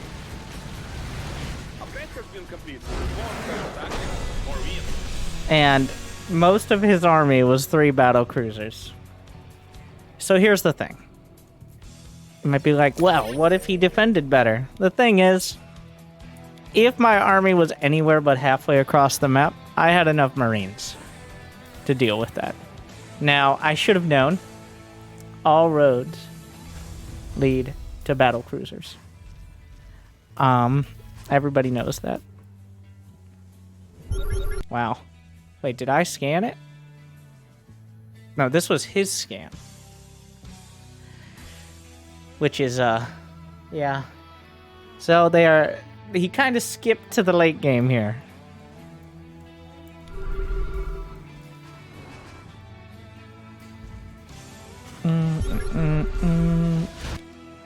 Technically, I think I would have seen it with the Marine, but I didn't notice it. Oh, we scanned the 3rd. So yeah, at this point, I have 28 Marines with 1-1. He has 3 battle cruisers with no upgrades. So Oh, good. those Marines, Now I if have they're at your home, attention. are enough. It would be Third super class annoying. is chilling for Make no 1 mistake, month. it would be super annoying. And I have to be careful about whether they're on the high or low ground and all that. And honestly, caught me completely off guard. But the summary is, as a great man once said, if they're doing something weird, go fucking kill them. And I was kind of at the point of no return. The issue, if you do get blindsided by the battlecruisers, is coming back home. If you're anywhere out on the map, it's almost never worth it to come back home. Like, especially if you just have Marines. Because what are you doing? You're defending. He's doing essentially what you're trying to do with Byun, which is abuse the fact that they can't catch you. Like a mech player with more traditional siege tank sort of mech can't catch the bio player on the map. Like, their advantage is when they're entrenched. So the battle cruisers can abuse that against Marines because they can fly, and they're massive battle cruisers. So your choices are very limited. If he had enough tanks back at home, this could have been very bad for me. He hit those battle cruisers, and I almost, honestly, if he had 2 more battle cruisers, might have made this game very interesting. But 2 more battle cruisers, 800 more minerals battle cruisers, so like, it's not that risky. Did Day 9 say that? What, you mean Tasteless's brother? Forget his name. Ah! Ludicrous speed. 43 actions per minute. If I hadn't hit that stim that last time, it might have been enough.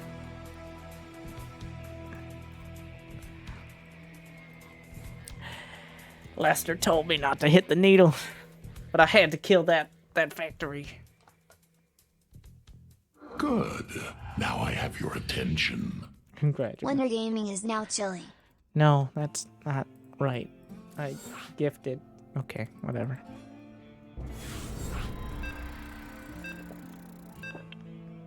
I think one more till our Q&A and pro tip break. Not trying to brag, but I have twice as APM. Have you listened to nothing I've said since the title of this video/stream?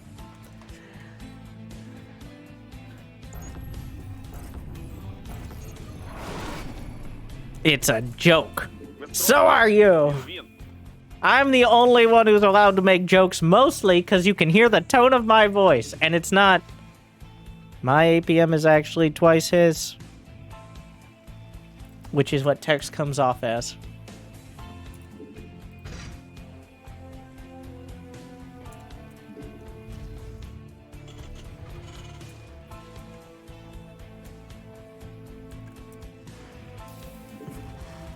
But you didn't put a Kappa. I think Kappa has no longer counts. Kappa has graduated past it. I think low. All credit to TB. Low is the new Kappa, in my opinion. I'm just saying. Maybe I'm a boomer. I'm using a lot of words. I still think I'm pretty poggies, personally. But no Kappa. No cap. Yeah. I'm actually probably younger than my average audience, so like, they don't know what I'm saying. Right? Kids? Don't say that. That's weird. Right, Reynor? And friends? There. At the correct age range.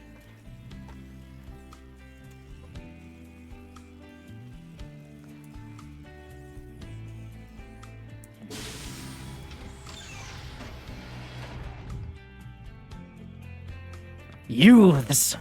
Like the ones who play basketball even though it's February. While I'm trying to sleep.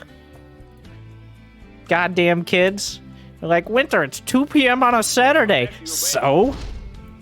Back in my day, I did the same thing. And I bet my neighbors hated it, but I didn't think about that. How dare they?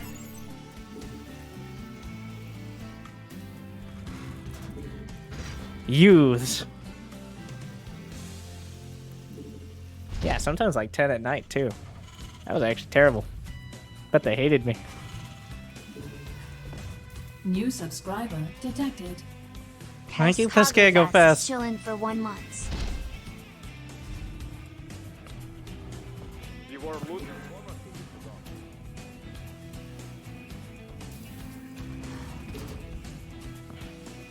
Go back inside and play Minecraft.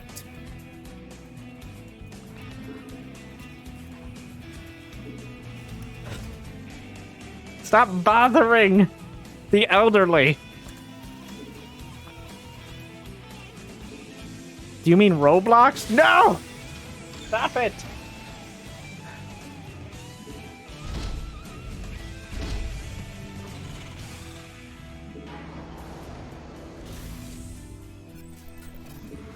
Back in my day, flossing was something you lied to your dentist about, you damn kids. Adon's command center upgrade is finished. Time to kill enemy.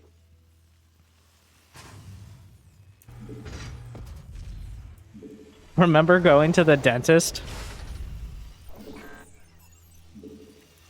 Oh. Moving on.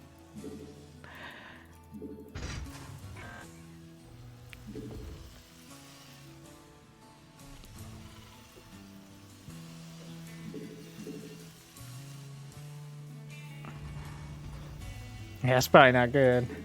Well, don't worry, I won't regret it for several more years. What is this? What is that? What is that thing? It's a barracks. Let's check the main.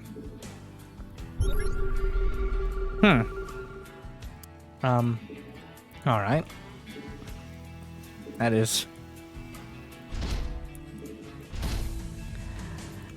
interesting. The hidden wrecks uncovered. The ancient Mayan wrecks. What does it see? The Mayans used to build their barracks at the net. Shut up, Grandpa! Stop watching the History Channel.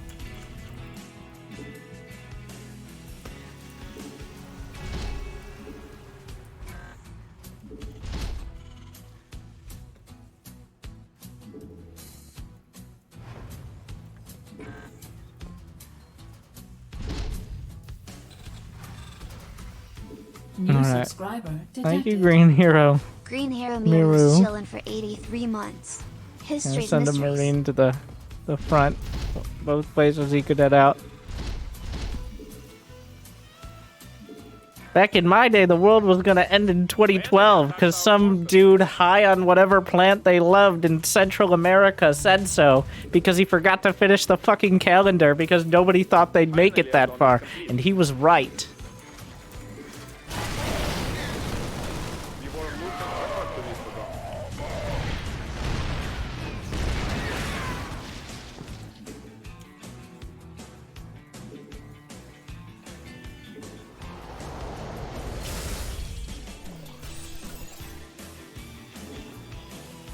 So that was a Liberator, in case you...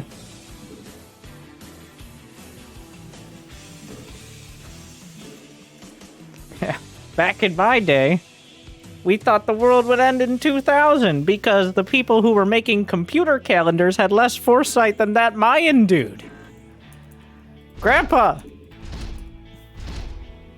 I was born in 2008. Well, the computers had to figure that one out.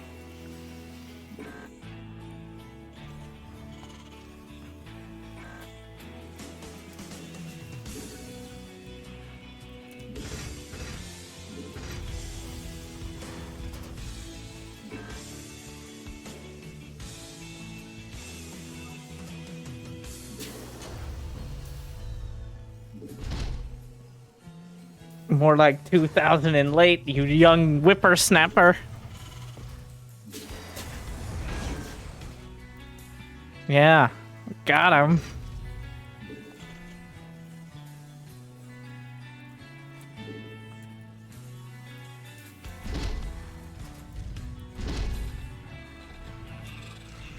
Upgrade complete. If you don't think Outcast 2001 banger Hey Ya is the defining song of our civilization, then I don't want to associate you with you damn kids. Time to show new skill. It's alright to have your own opinion, and it's wrong. Research is ready. Time to show our strength.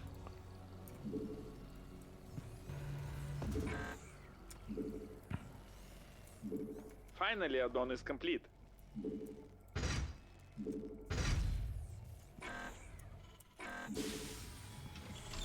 Alright.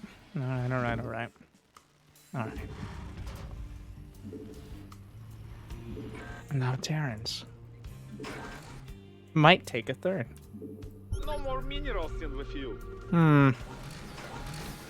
Oh, he's got the Mecha Vikings, which do look sick, I will say. Our troops clashed with enemies. Show our command center moving to another level.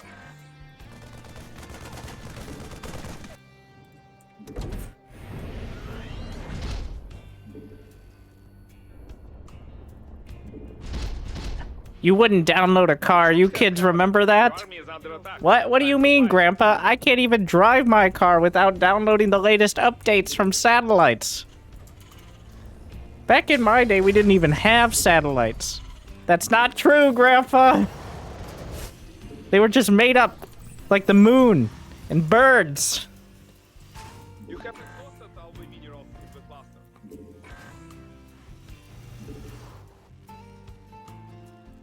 And I definitely would download a car. Who wouldn't? Come on!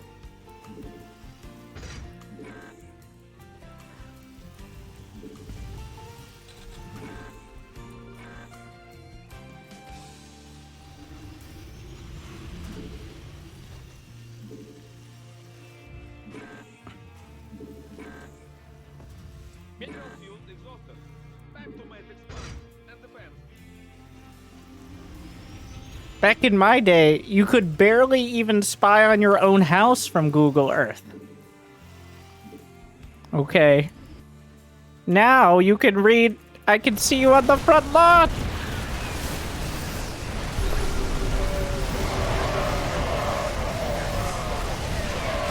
Upgrade complete. Battle awaits us. It should have happened. Your minerals Go get him!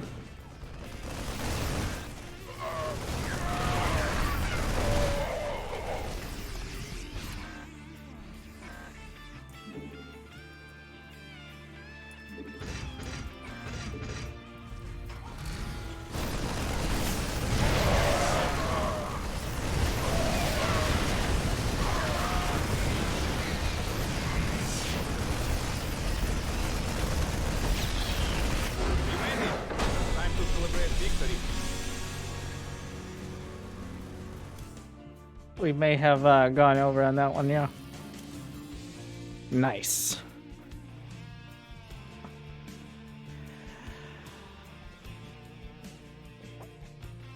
$69 APM across the board. Though I am. Technically that was only 5 over, but I will round up for the people.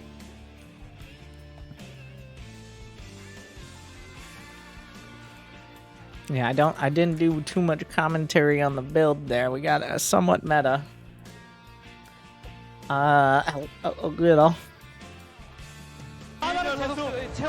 이레디 걸라고 소수 병력 희생시켰어. 이레디. 예. 자, 이렇게 해서 자, 가면 뒤쪽으로 빠져. 플레이그. 야, 플레이그가 한 방입니다. 이제 Winter Gaming has gifted 2 All right. subs to viewers. Wait, are we there? In fact, are we going all the way to gold today? We are, what, 2 hours in? I don't think we're going all the way to gold. I think now's a good time. I want to keep these episodes a little more focused. I could sit here and ladder for 6 hours, but neither me nor you is going to be able to focus on that. So I think it's about that time for the Q&A. But wait, and somewhere in the middle of this, we're going to teach you all about micro. By that I mean how to drop while moving, how to queue up medevacs, how to use them in creative and exciting ways, a few tricks I learned from pro players, and also why you should almost never use them at this level. So,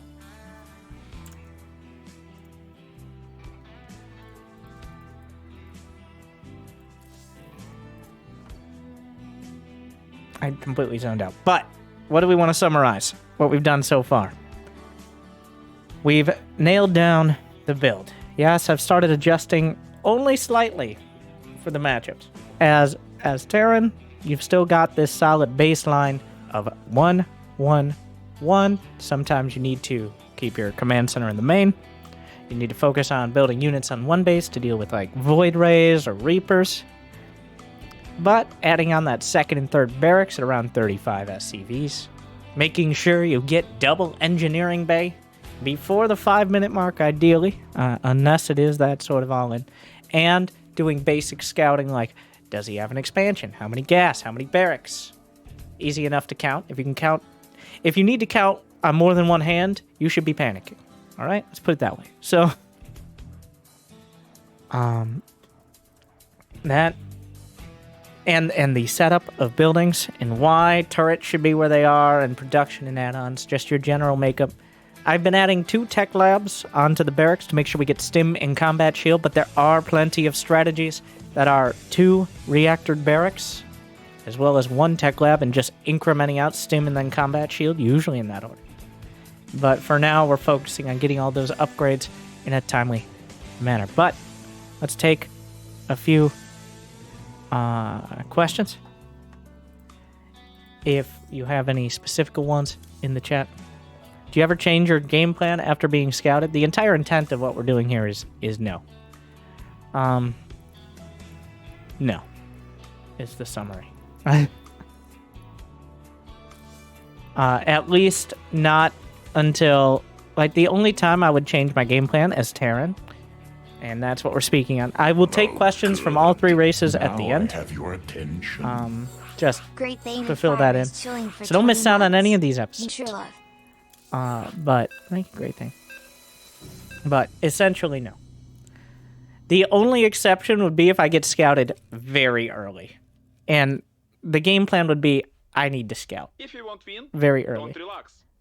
Not so much I would change my build, but I need to figure out what they're doing, and maybe that will cause me to change my build. But no, the build doesn't change significantly based on what they do on my side of the map. Unless, of course, obviously, it's like building a barracks. It changes somewhat based on whether they're expanding, somewhat based on what race they are, and somewhat based on the map we're on. Like, for example, a map with a ramp leading up to the natural is a little easier to reliably expand on the low ground. So I probably would almost always expand on the low ground unless he's doing a hardcore one base.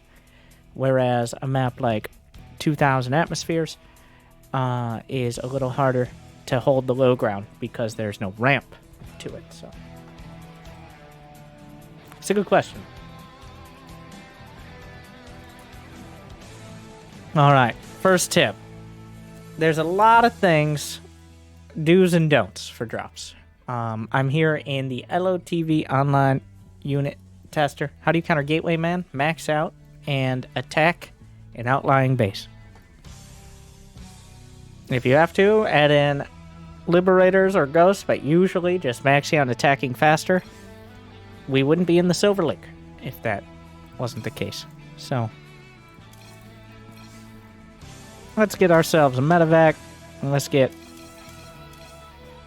say 8 Marines. Sorry. Alright.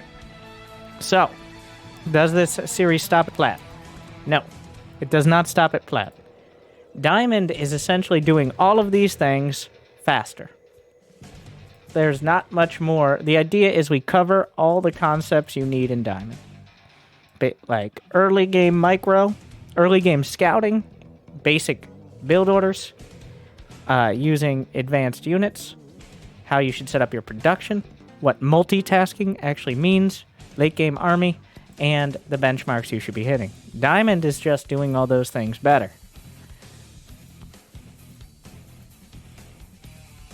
It's not about the APM, it's about covering more and more things as you go up the ranks. And I think trying to do everything at once is not going to be particularly successful. So, there are several ways to load into a medevac.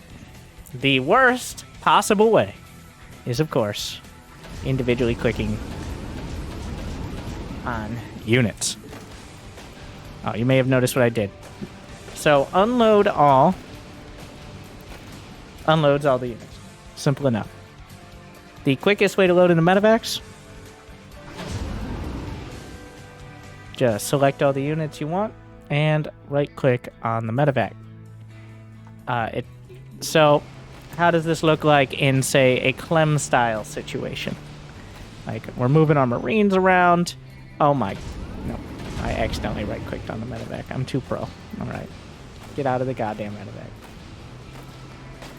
So, the Marines are fighting the medevac, and then, as the medevac comes over, there you go.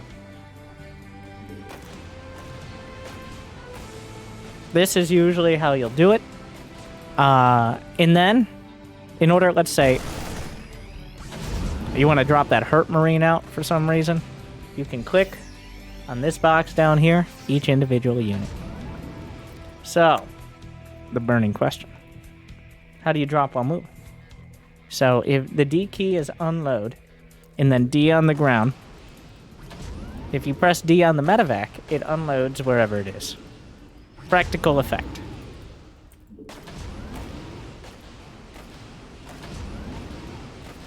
Which is a little buggy on the test map.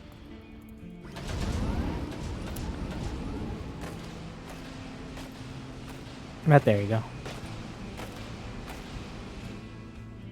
There is no hotkey to stim them as they come out of the medevac. When you see pro players doing that, they are individually selecting or box selecting however many Marines.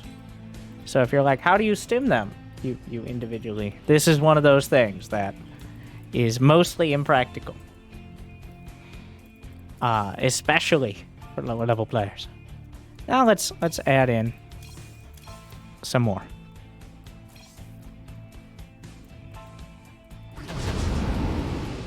We need more. We need more bio. We'll get all the upgrades as well.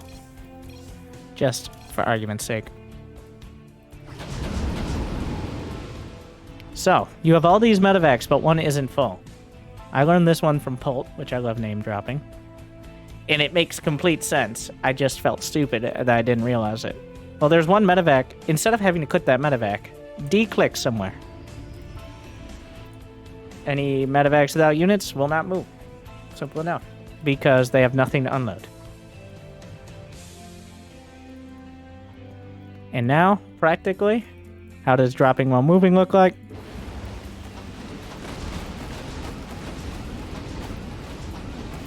If you want to stop the dropping, you can just hit the stop key. These are the kind of things that are good to do when you have the time, but once again, these are definitely not your ideal. Now, what was I thinking? Oh yeah, going into medevacs, a lot of you probably know this, can dodge Mr. Hippo is chilling for 4 months. certain hits. Quality content. Quality times. So, for example, any projectile can be dodged.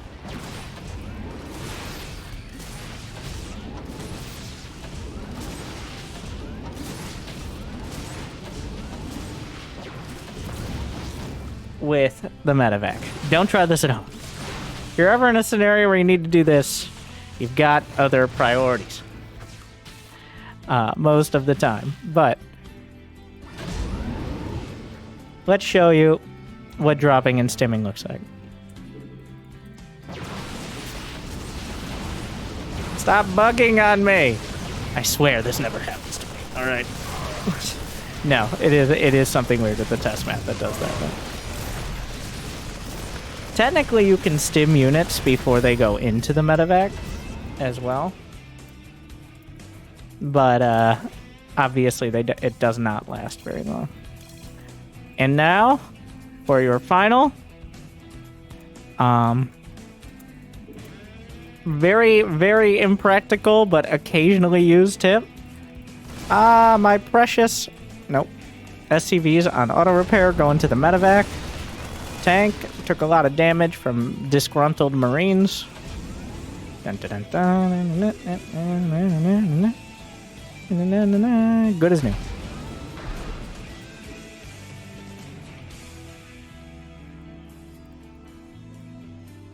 You cannot repair the medevac from the inside out, though. I think a lot more people would understand that this works if that was the case. So yes, this is... It seems like an OP crazy tactic. But then you realize that any amount of seats have to be taken up by dedicated auto repair units. And the unit has to be inside the medevac. So you can't repair Thors. Maybe a tank. But it technically works, and that's what matters. Ah! No touching! You dicks. I don't like you.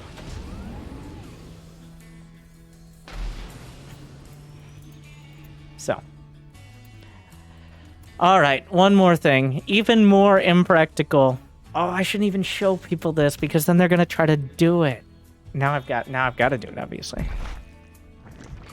This is less practical because even like gold players will react nowadays, but Oh, a follower. Is that all? Pascan is chilling for 39 months. Does it work with I only one didn't SCV? do it right. I haven't done this in so long. It works with only one SCV, but they repair at the speed one SCV would repair.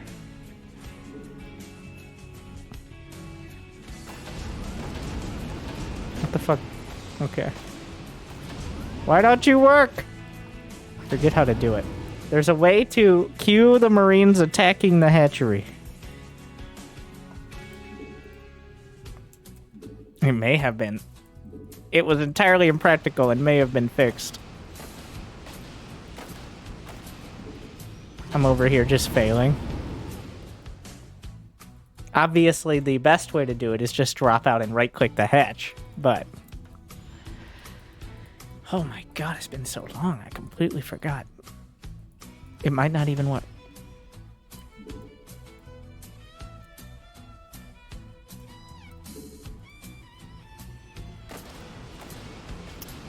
I guess not. Or it doesn't work here. Either way. Don't try this at home anyways. Alright, so what's the most practical way to use medevacs? Obviously, you want to be as effective as possible with minimum micro. I recommend, if you're using medevacs, 1, you gotta hotkey them separately. 2, you make sure you shift Q. And you got that boost off cooldown when you're dropping. You don't want to boost in, because that's the most common way to make sure you don't boost out. Oh, it's D-medevac. Alright, wait. You might be right.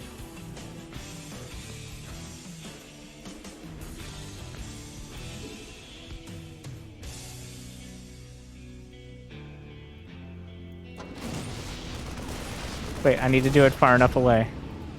I should have known this.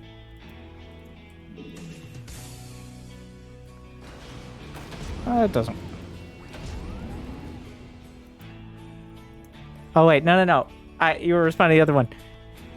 It is fun. This is the kind of micro that, like, whenever I use... just a side note. Using medevacs in SC2 makes me hate every other RTS game who has transports of any kind. From the beginning of time to today, SC2 is far and away, like, the ease of which you can use things like warp prisms and medevacs is an order of magnitude. It is the most dramatic difference from any other game I've ever played. So, yeah, we'll edit this part out. But anyways, so essentially just right-clicking. You can technically right-click medevacs and drop on the mini-map, but that's not a good idea. If you're ever in a scenario where you have to do that, you probably could be doing something better. So the summary is D-click on the medevac to drop while moving. Easiest way is just click on the medevac to load up, as opposed to the other way around. And save that boost to get out most of the time. There's your drop micro. Any other questions about drop micro? These are the most practical versions. Some quirks are a Thor takes up an entire medevac. Hellbats take up half, which is a holdover from when Hellbats can use speed drop. You can. The boost, there's another important point I want to point out. This is actually something relevant. The rapid reignition system upgrade not only decreases the cooldown of Ignite Afterburners, but it increases the speed of medevacs. And since in the late game you'll usually have a fusion core for one reason or another, it's actually a super cheap and quick upgrade. So it is actually, it's not so much for the boost, it's actually a medevac speed upgrade, which helps it keep up. It increases the effectiveness of medevacs because sometimes they have to move around in the fights to heal. It increases the speed at which they do that with no micro required. So, overall, if you have a fusion core and the money, that's definitely one of those like later game upgrades to pick up. Not like a priority, but it's not bad. What other things? I'm looking at this upgrade tab right now and making sure.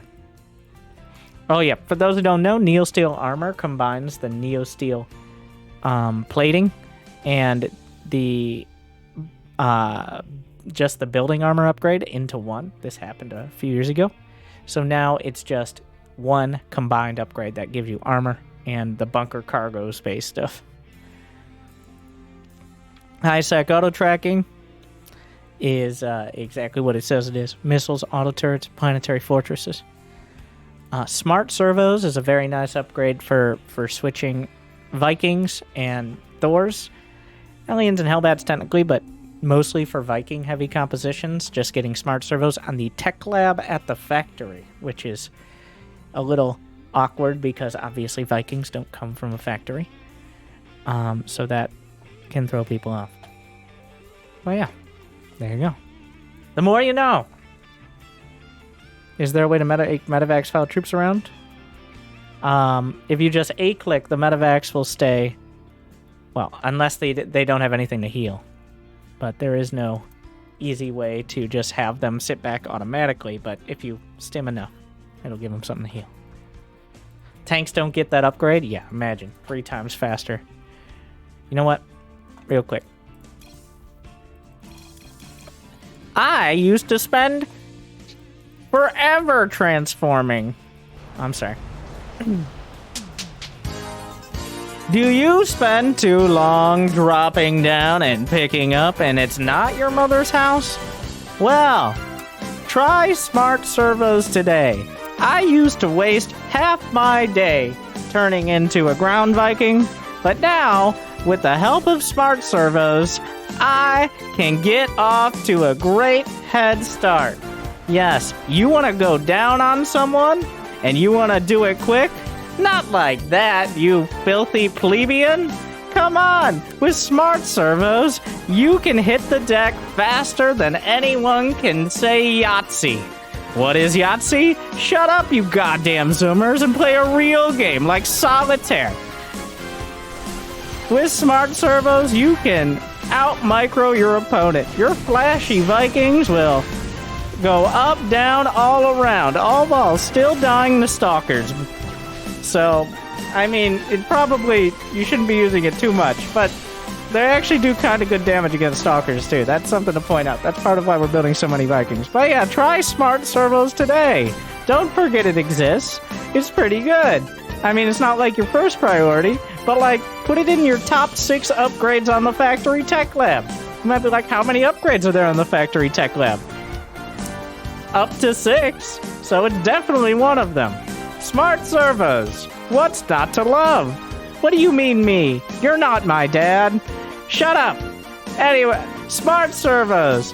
Hit the ground running with smart servos. Now, 50% off the 200% price. Thank you, and good luck. Smart servos. I'm sorry. I blacked out for a sec. What happened? Anyways, I think, did we go over the upgrades? We went over the upgrades. All right. Well, before we get back to the action, a quick advertisement, and then we'll be right back to it. Thank you guys for watching.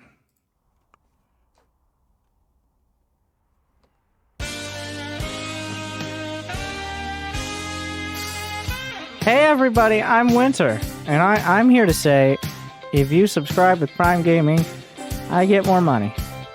And also, if you like and subscribe on YouTube, well, I don't directly get more money. But if you check out this brings us to our video's sponsor, you. Because you're great.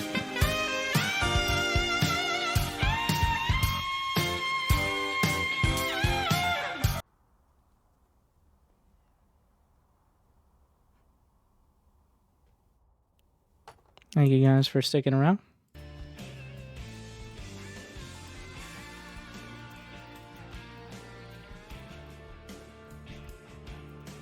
We're going to spend a little time maybe mixing it up. Up to the people. What are we doing next?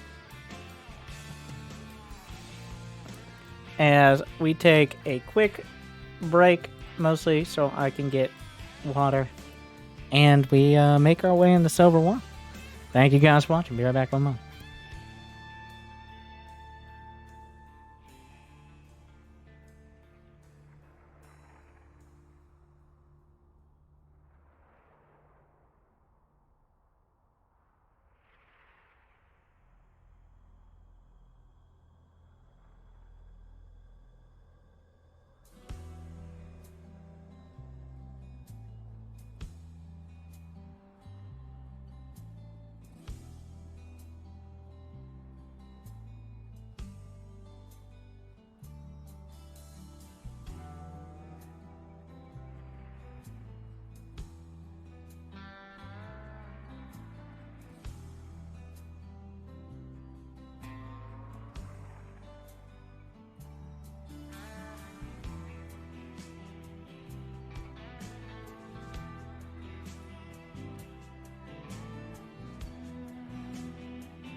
Thank you for the decisiveness of Twitch chat as always.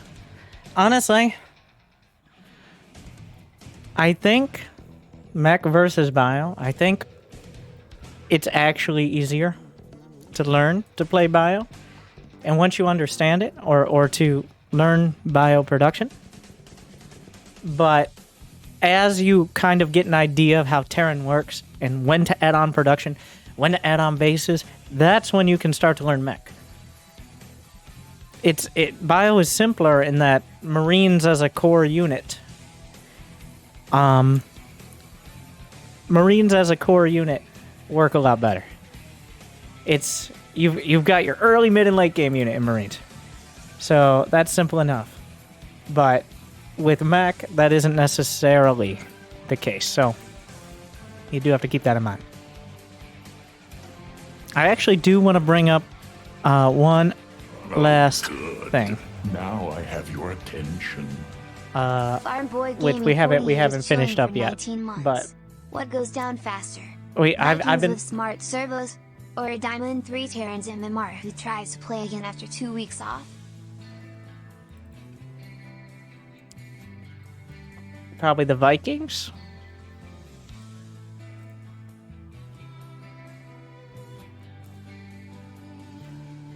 I would say.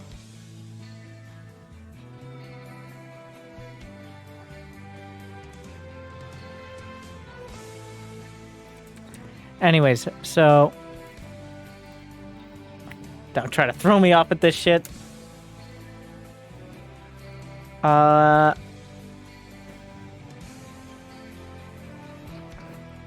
Eddie, if you can tell, it's not finished yet. But we're gonna have our MOBA translator set up. Very important. So, yeah, we're not quite there yet, but the idea's there. For those people that think MOBAs are easier to understand, the encyclopedia of knowledge required. Nope, that wasn't the right one. We'll have something for them. Just make a nice complicated flowchart instead of using basic common sense. What was that? Yeah, I mean, it's a concept. It isn't. It's a proof of concept. Like sometimes you need a lurker den, sometimes you need vipers, corruptors, Aghanim scepter. Pretty much the same thing. That would be pretty good.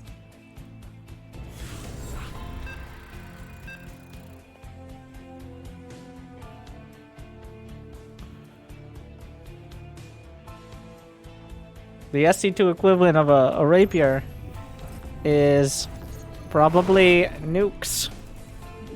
The strongest will win. I don't think there's too many direct equivalents, but most of the time it's good for me, but sometimes it's very bad.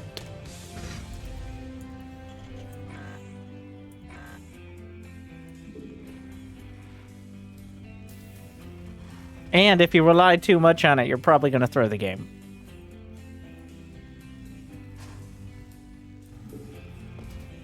Alright, I want to buckle down for a few more matches. I think we'll probably have around 5 more games. I do want to try to keep these. What?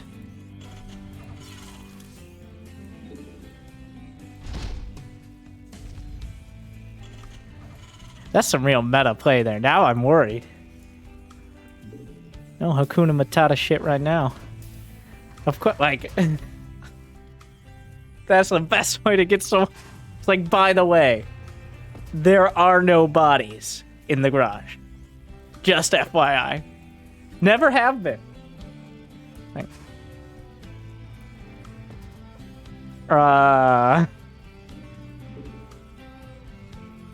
not human bodies. Especially not that. Or any.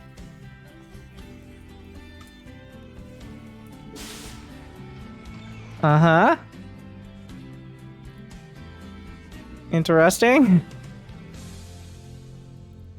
Men or women, by the way. troops clashed with enemies, show our force. Especially no children. The enemy attacked our forces. Command center upgrade is finished. Time to kill enemy.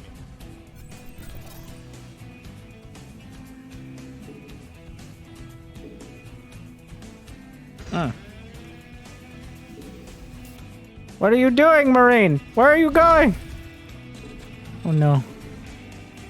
So he's on one base-ish. But, like I said, on Curious Minds, I think you can usually get to the low ground as long as he has buildings in his base. I'm just gonna sit here. That's kind of the key point.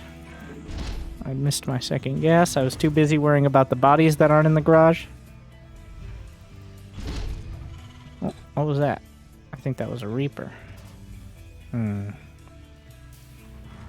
Adonis ready.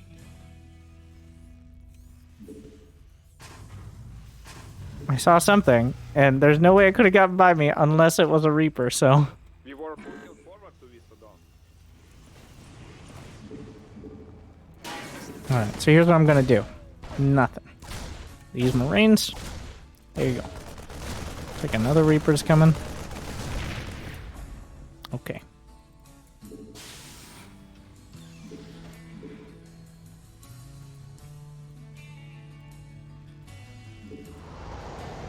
You're gonna get a starport now.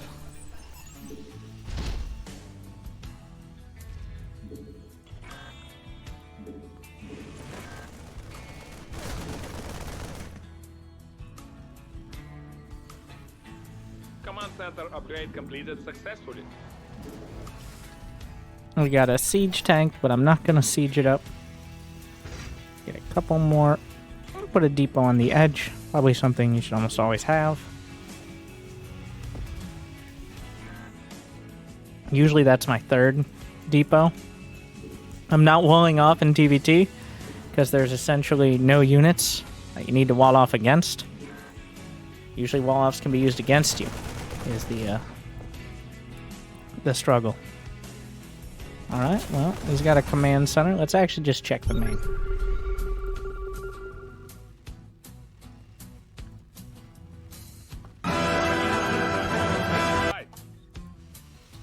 Well, looks like we're getting a cyclone.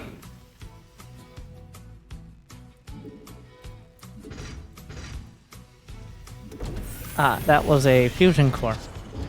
I'm going to... So the counters in order to battlecruisers. In order of effectiveness. And ease of use. Viking, Cyclone, Raven. Raven is probably the best, but also the hardest to use well. Vikings are the most reliable, and Cyclones are kind of your spot defense option. But the preference is to build Vikings, because remember, with smart, they don't even need smart service. They're just pretty good in TVT, because having air control is very important. So we got to be careful, because remember when I built a one battlecruiser, suddenly my opponent was countering it for like 10 minutes. I don't want to be that guy. So I'm gonna have a turret in each mineral line. Remember that turret is there just to buy me time. Gonna have the Cyclone just patrolling. How many SCVs? 50. It's time for that third CC. I'm getting the third CC before my additional production because I've scouted. Well, in fact, I think it's worth another scan. He's not building anything. So, we're going to add on 2 more factories, make sure they have space. I am very bad about walling off my own siege tanks. It's one of my... What is wrong with you SCVs? Oh my god. I can't even build depots, like, let alone factories. There's a BC on that scan? Was there? Good eye. You notice he had double armory spinning up as well. I like that idea. I like having production more. Later on, probably gonna, if he insists on the battlecruiser based army, I am going to go for Thors. Thors are amazing. But there are a few scenarios in which they're slightly less amazing. And that's up against Mass Siege Tank Marauder, up against too many battle cruisers. But they are a good kind of just filler unit. They're a good core unit for mech when you have enough economy. That is the big issue for mech, is getting the economy and having that like early mid-game army that doesn't, like the army before 100 supply, essentially. That's going to tide you over. Command center move it to an over level. Oh yeah, you still had that. I'm going to get mech weapons upgrades. You can almost justify 3 armories here, but build some Hellions. Alright, Billy Bob. I should have gotten this watchtower before, especially against something like Battlecruiser. Sensor tower.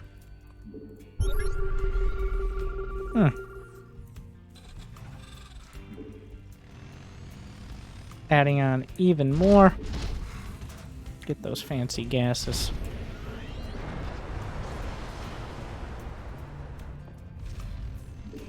I'm gonna send a Hellion out.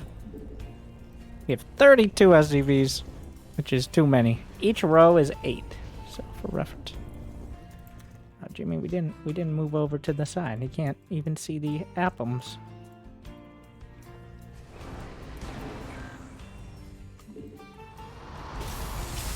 Drop some supply.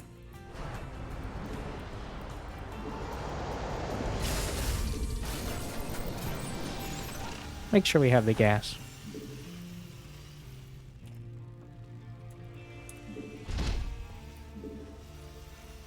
And this is the point where... Yep.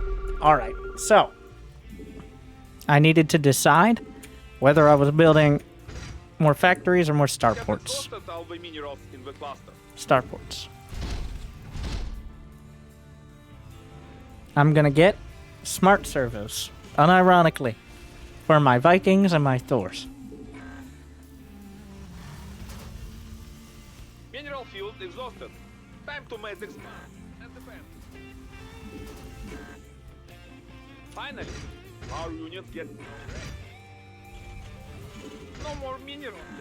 I'm using high impact mode on the Thors. So there are 2 modes, high impact and splash damage. High impact mode deals a bunch of damage to air, especially massive air. So that includes carriers, battle cruisers, your mother, Tempest, Broodlord, stuff like that. That's what their essentially their entire purpose is like a ground to air weapons platform. So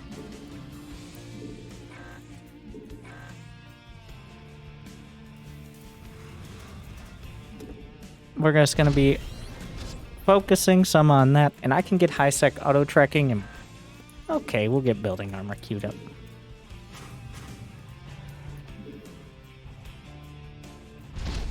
Oh, a follower. Thank you. Is that all? Cyber_day is chilling for 43 months. I'm actually going to build some spotter depots, kind of like we did with pylons for Protoss.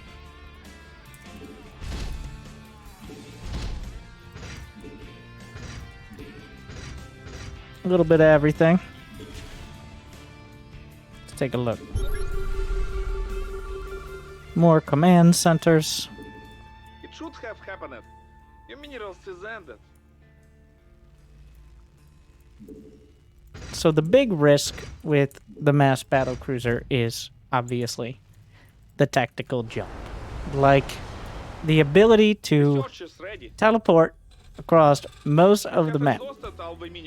So it's important for me to kind of spread out my production, if possible. Command center upgrade is finished. Time to kill enemy. Our troops clashed with enemies. Show our force. Let's see what we can find. Scan. He's got 2-2 done, which is actually better upgrades than I have.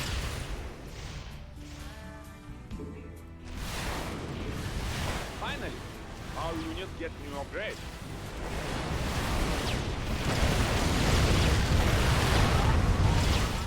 I don't mind the Yamato cannons because between the Thors, if I get an opportunity to fight those battle cruisers, I will take it. Gonna get more ship weapons. Thors don't care that much because they hit so hard.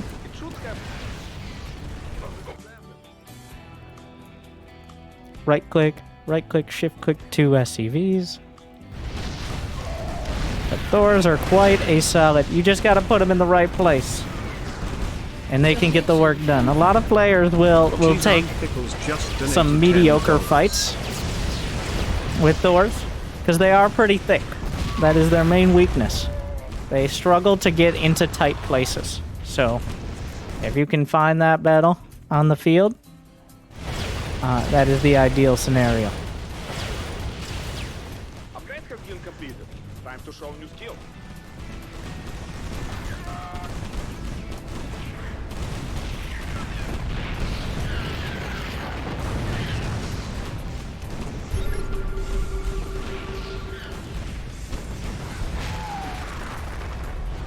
A lot of players, this is why battle cruisers are a more late game turtle breaking option and not your go-to. Is because the battle cruisers are easy to counter. They're very strong, but they're easy to counter. They're the strongest when your opponent is already on the back foot. Like you have more bases, you have better economy or something. But just going straight to battle cruisers gives plenty of opportunity to counter.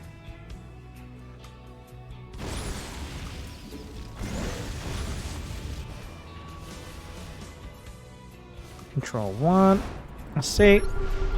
Some more tanks. And probably... Oh, he's got more battlecruiser. Is everybody in high impact mode? They will automatically target battlecruisers in range, which can result in some awkward situations on the ground, actually. Because their air range is longer than their ground range. So... they will sometimes try to walk over ground units, if only they could, right? They will sometimes try to walk over ground units to get to the air. And those other ground units may be other Thors. So, pretty much you just need to make sure that they get into the right spot.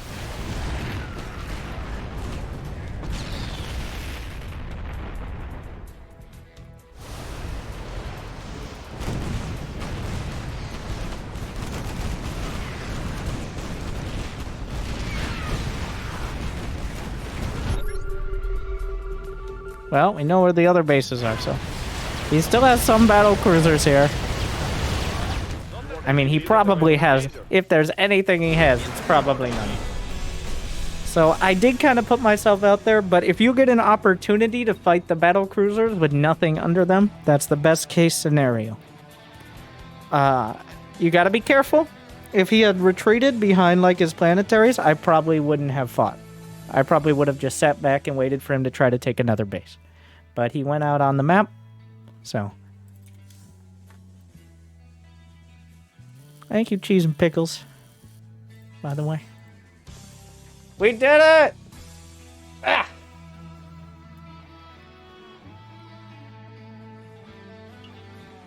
None of you plebs. I'm giving out a lot of subs today. It's been a rough day.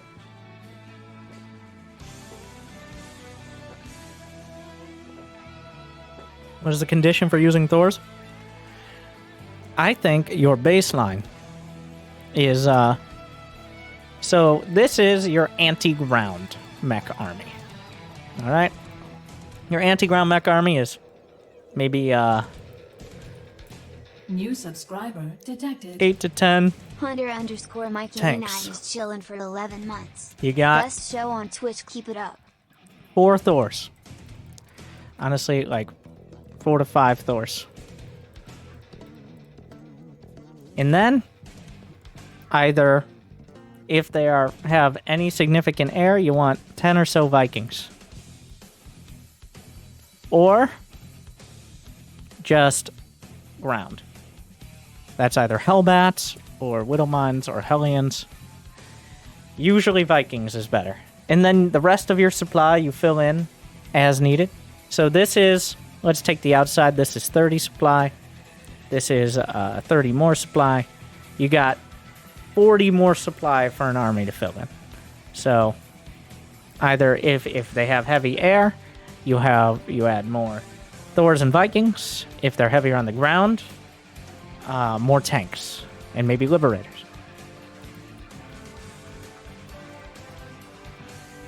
This was maybe this wasn't the best way to demonstrate that. You can win with just Thors, but I think getting in the habit of building, like at the higher levels, Thors are easier to counter than Thors and tanks. Just tanks is easy to counter. Just Thors are pretty easy to counter. Thors and tanks, by their powers combined, are some of the most difficult, just because they're just so strong. Like, they're just so strong. And the lower the speed of your opponent, I'm not saying APM, but if they're not able to do, like, go around, or flank, or drop, they're going to struggle even more.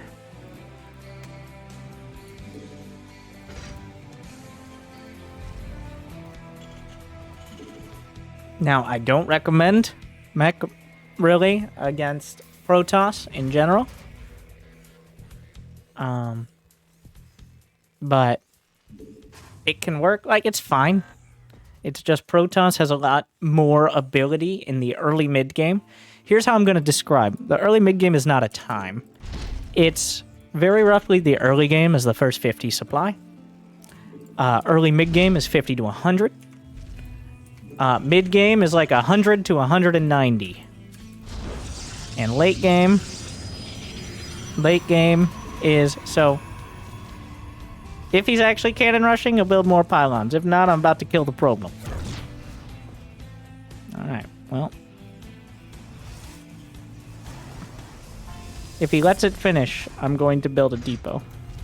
And then we'll go scout. So, good luck with that. I'm sorry, I was in the middle of discussing something. So now he can watch. Let the boy watch.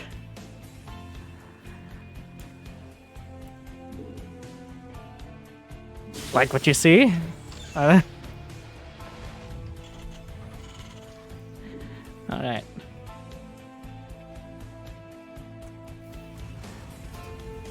Alright. Give him a spray. Very important to stay on top of that. Command center upgrade completed successfully. It's not funny. It's hilarious. So, he has a forge, which means there may be cannons at the bottom of the ramp. Your army is under attack. Time to fight.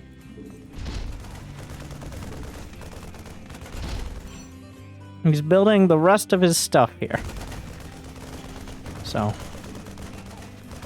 go home, Marine. Looking forward to this, Adam. Oh, son of a bitch. Wait, how? I didn't even see it. What a pro! So now, here's the downside for him, is that it's taken so long to get here. So this cannon, if I place my Marine correctly... How did... My god, what a genius. What an absolute genius this man is. Professional. We're gonna need to move this. Thankfully the bunker finished in time. Alright. Am I dumb? Did I see 2 probes come in?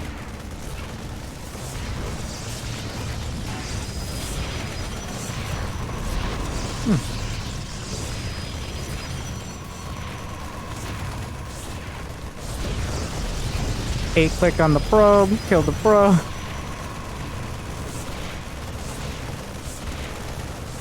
Adonis ready. I mean, there's another probe now. I mean, that's the problem with cannon rushing from that location, is I could just, you know, ignore it. For the like, it took so long to get to a relevant location. Alright, we'll put 2 SCVs on auto repair, which is enough to stop the cannon, and move on with my life. Because now he has spent how many hundreds of minerals on cannon rushing the corner of my main. Command center moving to another level.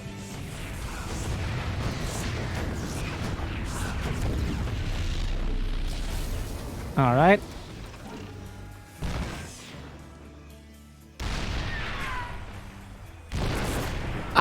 How did the probe... Wait, did he probe stack? Did he do an Omega probe? Did that? And did it work? Oh, we're gonna have to go back. Like, it was very dumb, but also amazing.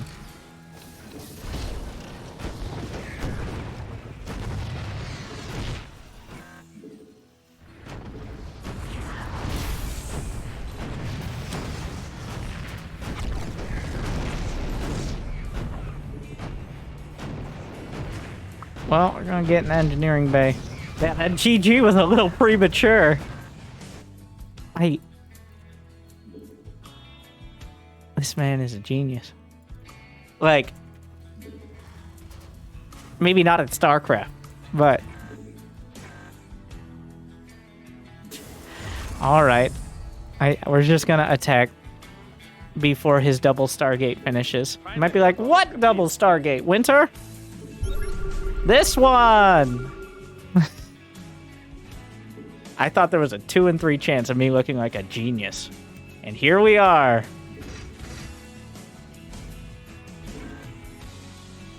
I was willing to take that risk.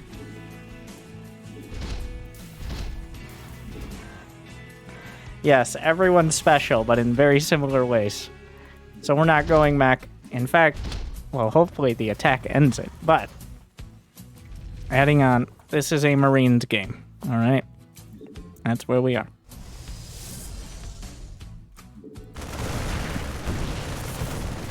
Is there any reason we can't just go into the main here?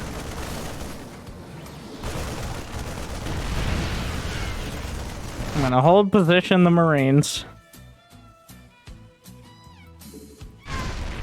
But yeah, this is a... If he's doing something weird, just go fucking kill him kind of situation. Yeah, go get him. Go get him, Marines.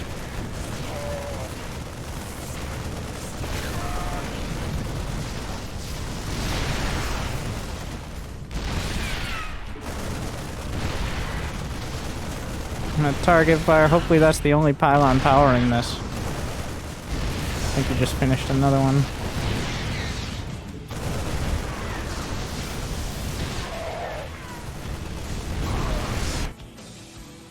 Vikings! Turrets. So he's gonna hold, but at what cost? There goes the cyber core.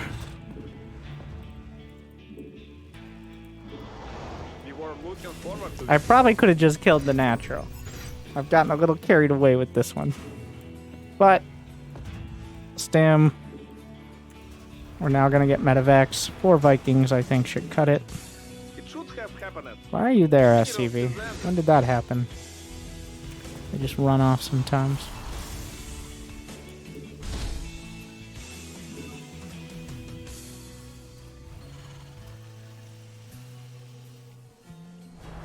Upgrade has been completed. Time to show new skill. I'm actually gonna get sensor towers. Against mass air, I think sensor towers are a decent investment.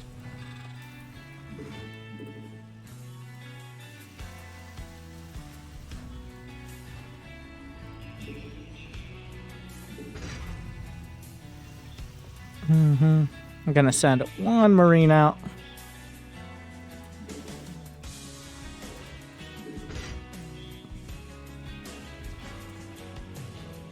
Got 50 SCVs. Time for a 3rd. It's been a bit of an awkward one, though.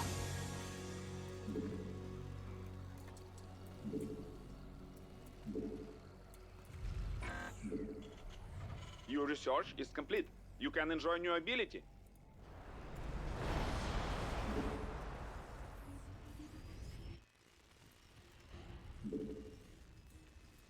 Alright, I have stim. I have combat shield. The reason I'm attacking is because he's building mass air. Kind of like the battlecruiser game before it. I don't really want to wait for it to hit a critical mass.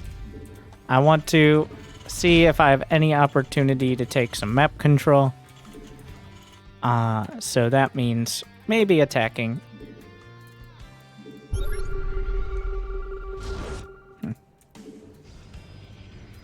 Make sure he doesn't take a third, his first priority.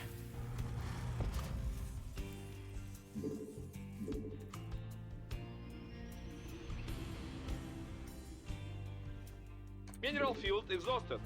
Time to mate expand and defend. I will siege up the tanks at the front.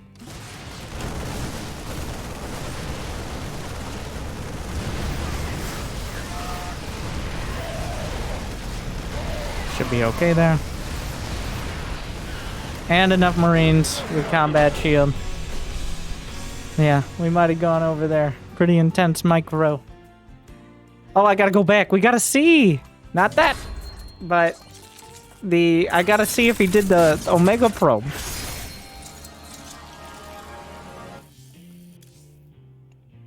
Oh my god, 76. Yeah, a little bit. I could have easily sat back to 200 supply. But instead, I tried to kill him. I got a little antsy. Losing focus. So,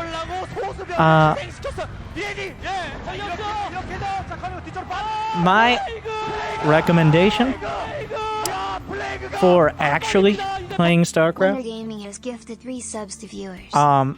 And what I used to do when starting out was play probably 10 to 15 games, which is like 2 to 3 hours. It doesn't count rewinds as playing replays, apparently. Alright, we've definitely looked at achievements. Shut up. Shut up, game. Now you guys go get that achievement.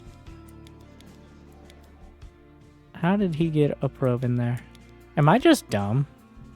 He didn't do the Omega probe. I just didn't pay any attention.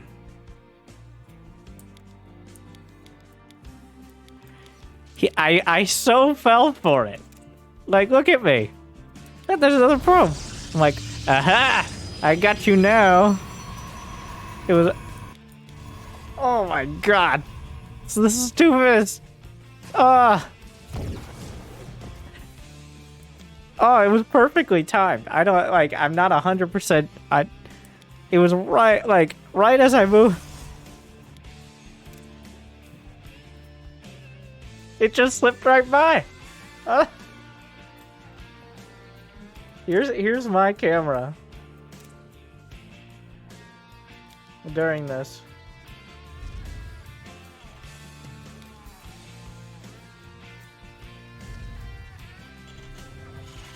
Hello, probe. I see it on the minimap. I wasn't paying attention. Yep, it's clearly on the minimap, but I'm not thinking about. I'm like, that's the probe.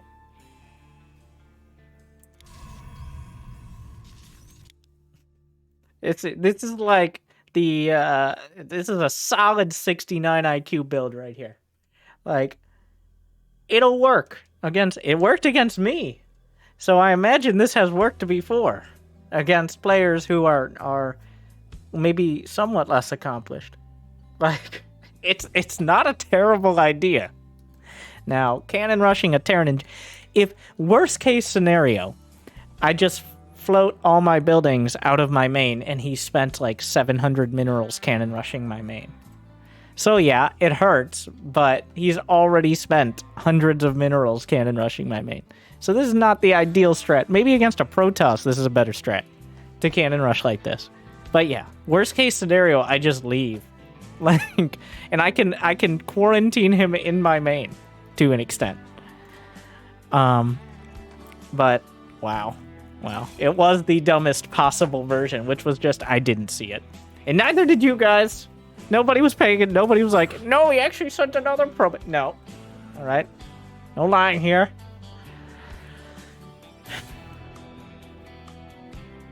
Maybe there was one guy. Somebody, I like the idea of the Omega probe. Maybe I'll do a cannon rush as Protoss during the Protoss challenge. But where you put all the probes, stack them up so they look like one probe. Oh, actually, I'm on mobile, so well done. Yes, well, yeah. Good cover there.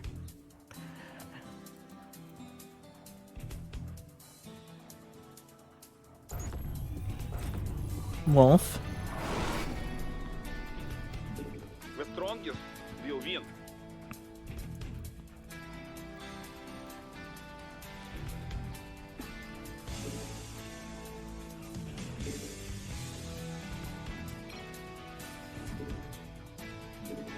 I almost forgot I said anything. No. I haven't been that long. Alright, don't be.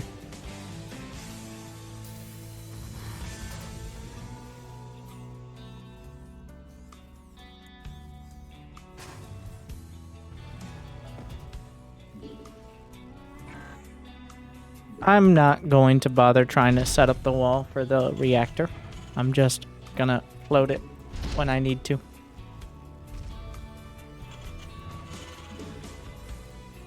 Let's go scout. We need to see. Does he have barracks in his main? How many? How much gas? And that's about it. That's all we're gonna see, but that's already enough info.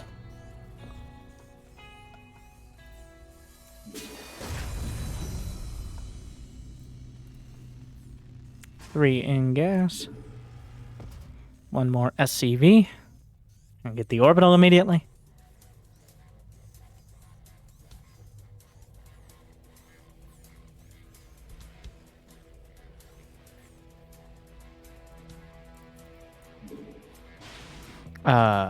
Sir? Sir?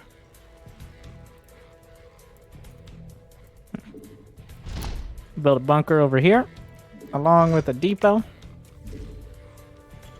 He has gas, so it could be Reaper. I'm actually just going to patrol the SCV. I'm going to start my factory, and I don't... Time to kill enemy. He's starting a barracks. I don't believe you, sir. I don't believe that is your first barracks. That is not. Don't lie to me. So he's building 2 in his base, which does make me a little more confused. Let's get those SCVs. I'm gonna build a command center in my base. Alright, we're building a reactor. This SCV gonna look around. There's a chance he hit a command center. Yes, I know he had gas. But it is confusing right now. Like, I don't want to overthink it. Like, he could, if he's building 2 barracks in his base and he has gas, he can't really do that much damage to me. There is no scenario in which he can really do a lot of damage. That means there are hundreds of minerals tied up in things that are not outside my base attacking me.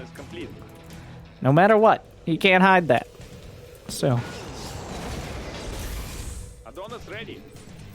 So I am going to expand. And from here, I'm pretty much just going to assume he's doing a very creative build. And worry about myself. Honestly, the only times you need to even really worry about your opponent is when they don't have anything in their main.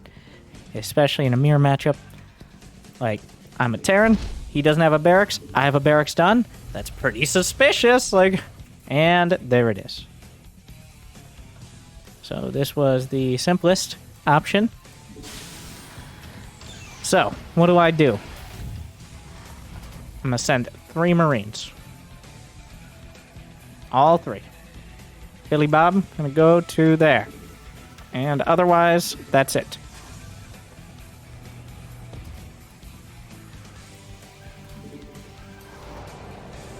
That is the, everything else. Otherwise, we're just going to let him have the base. Like, if he defends that, he can have the base. He can worry about defending that base. It's a liability. I just want him to know that I know it's there. That's the important part. Gonna add on 2 more racks at 30 SCVs. Some more depots.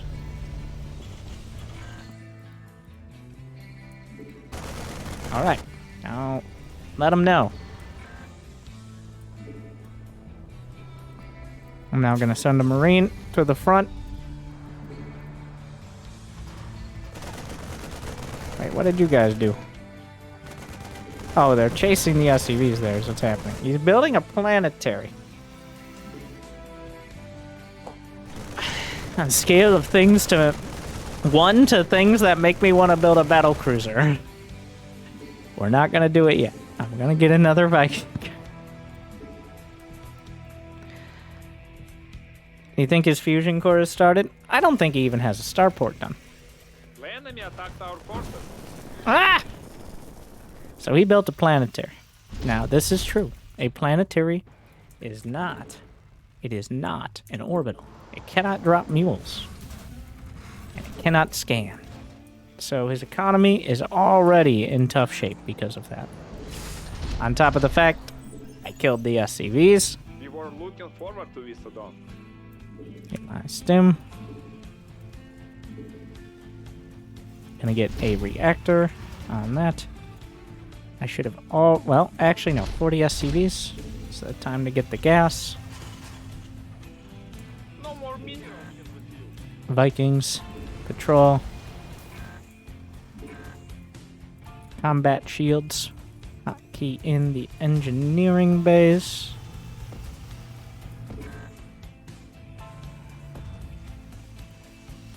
More gas. And it's time for a scan. I don't believe you. Finally, a dawn is complete. Oh. Hello. We're gonna have one house tank here. I guess he is. If not hold this attack, we can lose game. Dude. Hey! Oh, I thought he wouldn't just drop. And here we are. I'm actually handling this very poorly. This is about as bad as it's gonna get. Let's go get that tank. He just dropped on my face! In most cultures, that's considered a total dick move.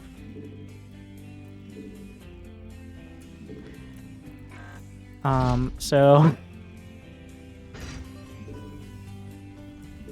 I mean... We hold... And we still have multiple bases with more LCVs and production. But that was a bit annoying. This Josh is ready. Time to So. show our strength.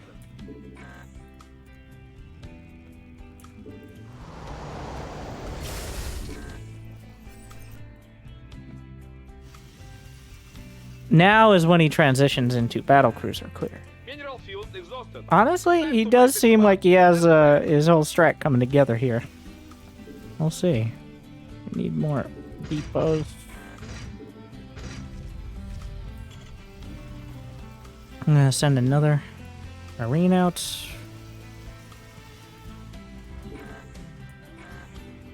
I did lose a lot of SCVs in that last fight.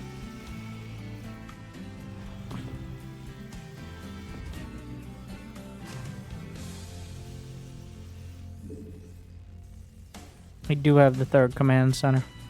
Barracks 4 and 5 as well. Armory. I'm just gonna get a single turret. Like, you don't want to build the turrets after the horse has already left the barn. Right? At this point, building a bunch of turrets is just compounding the losses I've taken. The reason I'm building turrets at all is because I want to take my third. And it's harder to defend all your bases. It's harder to defend all your bases when you are spread between your third, your natural, and your main. So usually you start adding on some static defense right around when you're moving out to your third, just as a matter of practicality.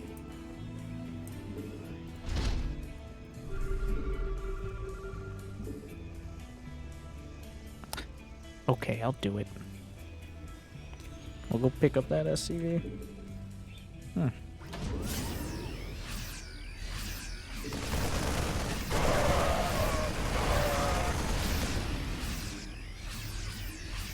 So he scanned. He saw my army. And then he said, yep. That was not quite what he should have said. You should have said no. Alright, it's okay. You don't have to drop just because you put him in the medevacs. And that is why I haven't done any drops, guys. Because once you start, it's hard to stop. In Gold League, if you check the lesson plan again, that is when we will be adding that in. A very measured amount. And only when appropriate. But that is one of the other, besides the turtle to battle cruisers, the can't stop dropping is one of the other major bad habits that lower level Terrans make. And the thing about drops, unlike battle cruisers, it makes you feel like you're doing something useful. Because sometimes those drops will win you the game, sometimes they'll do really well. They feel very active. They feel like you're accomplishing something. And that is dangerous. It should have happened. The enemy attacked Because most of the time, you're accomplishing very little at home, and that is not justified by the amount of damage you're doing on the other side of the map.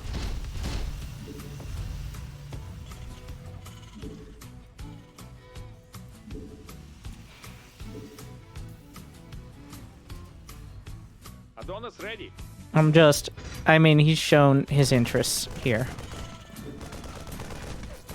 So, I'm gonna get sensor towers literally ringing my base. Upgrade complete. Battle awaits us. 3-3 starting. So now we're gonna hit that later game timing. We're starting to work up to it. Upgrade has been completed. 4th command center. Only skill. Part 1. Part 2. 2 more starports.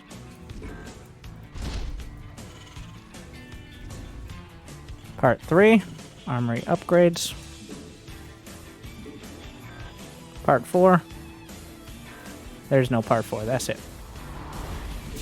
Simple enough. So 4th, starports armory.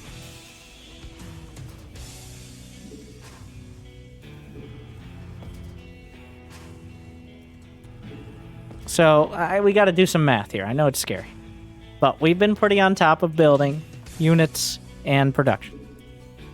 And even though he's taken all these bases, there is no way, based on everything that's happened, that he's had more money.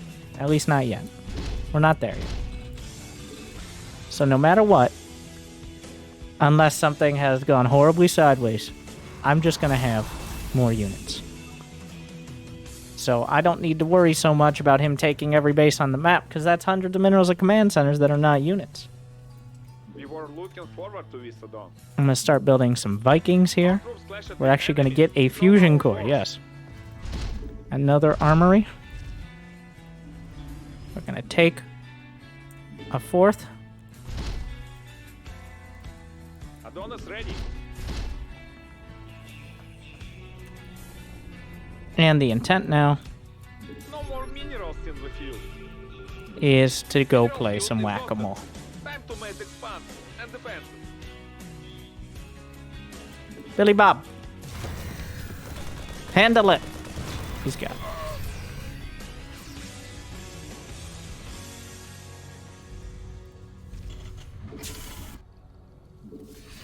Gonna stim. A click. I don't care if he... Does he have building armor? He does not. You have exhausted all the minerals in the Maybe a farm. couple more starports. No more minerals in the field. So that is all of his units in medevacs here.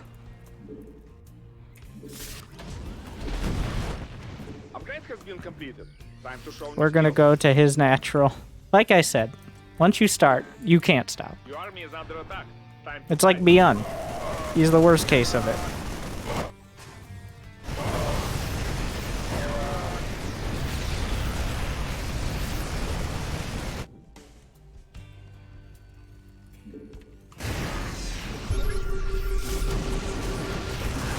Scan, see, sure, I can go up there.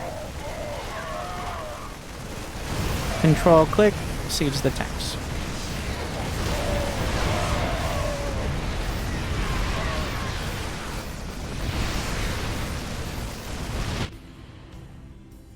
As obviously he knows no other method to move other than putting everything in medevacs and dropping. So he's coming home.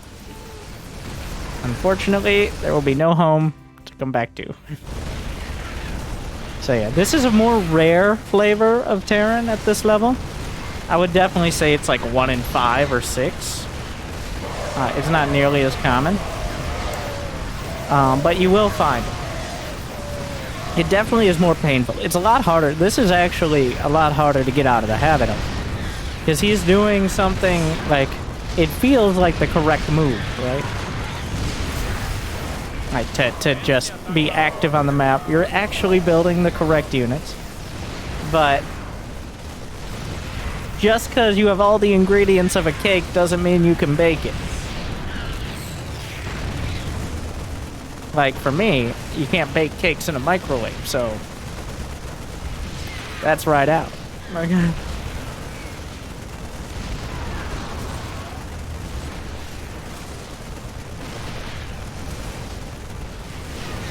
I mean, I haven't tried, but yeah, I did box an SCV with this.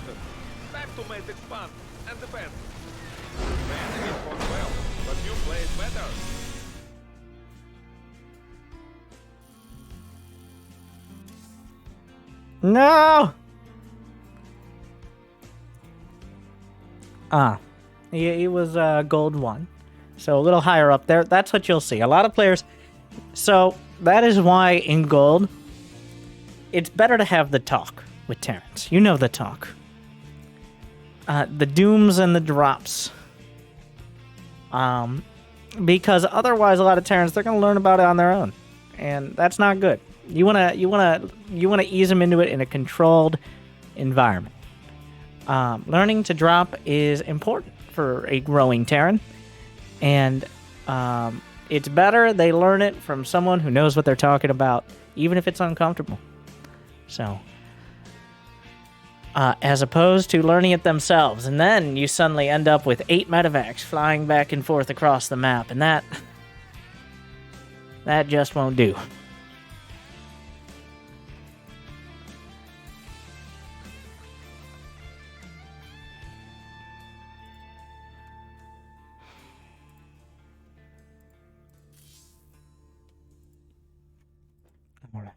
I think we got one more. I'm hoping for a Zerg game. One or two more. I don't know when we took the break, but now I have your attention. maybe get one over. Wonder Gaming is now chilling. It's not right. It doesn't. I don't know why it doesn't. It's like, who would only gift 1 sub? What are you, one of the poors? Well, at this rate.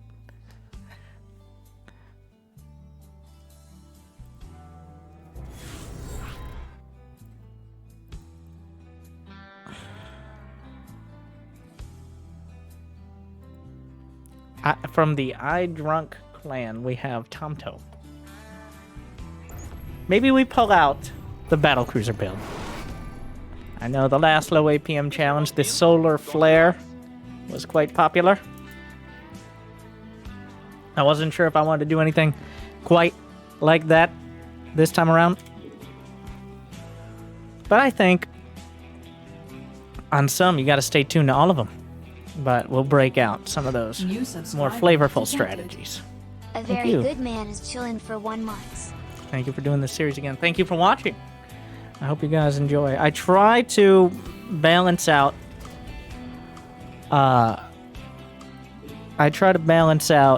actual educational commentary and all that with not trying to pour everything on at once. So, while I don't agree with spoon feeding, which is essentially copy-paste this build order and train it 48 times against the AI and then have a nervous breakdown the first time you play against players, I do think it is important to focus on a couple major things at a time. Like, that's how I learned to play StarCraft. That's how I learned most things. I don't know if it's because, at this point, a lot of the ways I do things are shaped by how I learned StarCraft. I don't know how much of that is because of StarCraft and how much of that was just me in general. But No matter how many times somebody in Twitch chat gives their unsolicited advice, no matter how many times I read like a spreadsheet, until I see it in action and get my hands on it in one way or another, that's how I copy, quote unquote, pro builds. Is I see a style I like and then I play enough games with it to kind of figure out why it's good. Because it's not always obvious. But then you start to see the wisdom in building a barracks at this time or something like that. Or building a depot where the Reaper can jump up to block it, stuff like that. So. I will say that I know ladder anxiety is something people struggle with. I actually have more ladder anxiety today than I ever did before. I think I can empathize a little more, like with your average player, because I used to be a random grandmaster, which is like 1,000 MMR higher than maybe a little less than that I am right now, give or take. And that was the best I ever was. Like, I got to, like, rank 50 GM or something as Zerg, which is my best, and occasionally top 100 as random GM, which sounds very impressive. Still not even remotely close to even pretending to take a game off of someone like Serral. And I know how much work I put into that, and how much it took a lot of time to maintain. Like, I'd say at least 20 hours a week of playing StarCraft just to stay at that level. Like, not improve, just to maintain. I think it's not helped that I was playing random. I think you can maybe cut a few hours off, especially for Protoss round. And I'll tell you, part of the reason I don't feel obligated to do like a bronze to GM series is, one, because I'm really not that good. And two, 99.9% of you statistically will not ever even be close. 99.5% will not ever be close to Grandmaster. But I think most people who apply themselves can get to, at the very least, Diamond, but probably Master with a little bit more time. As any race.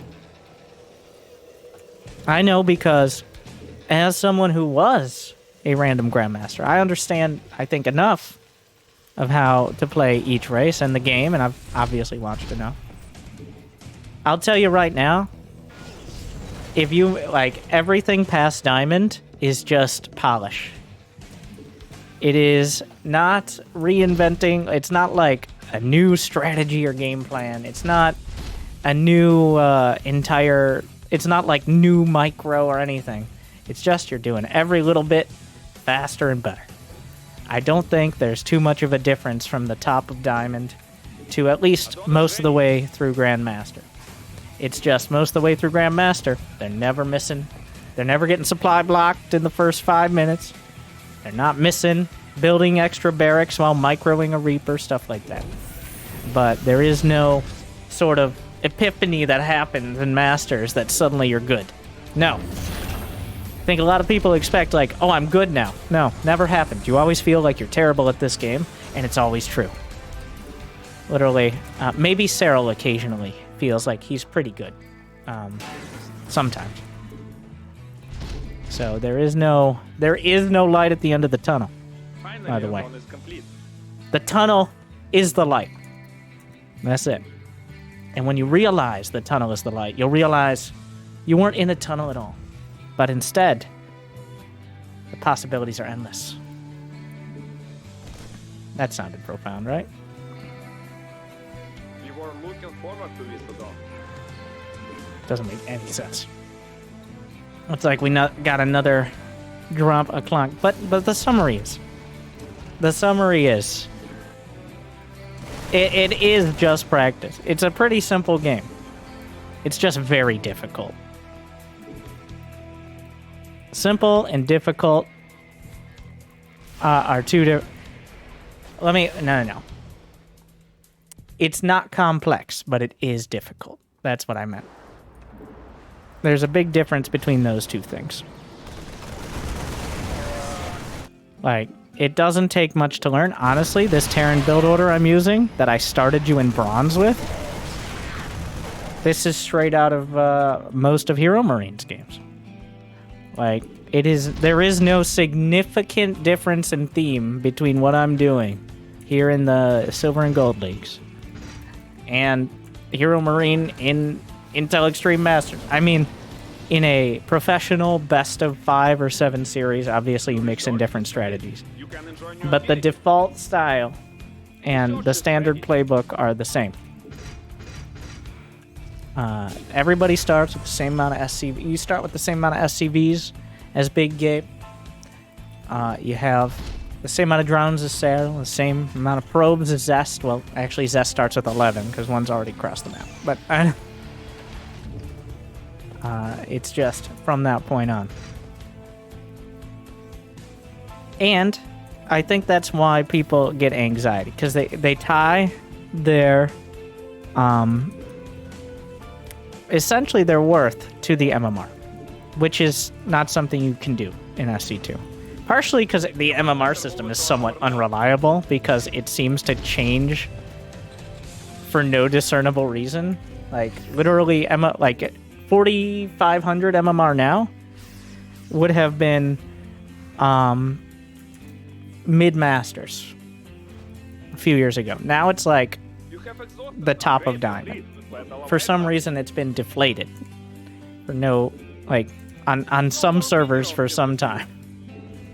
So that is another hard one. The percentile hasn't necessarily changed. You can look up whatever percentile you're on there are multiple sites if that's how you want to do it. Because the rankings, especially if you don't play that many games, the ranking system isn't that great for it. But I think the only way to be reliable at the game is to actually, like, set a goal. Like, for example, before I did the low APM challenge, before we started this, I set a goal of getting 4,700 MMR.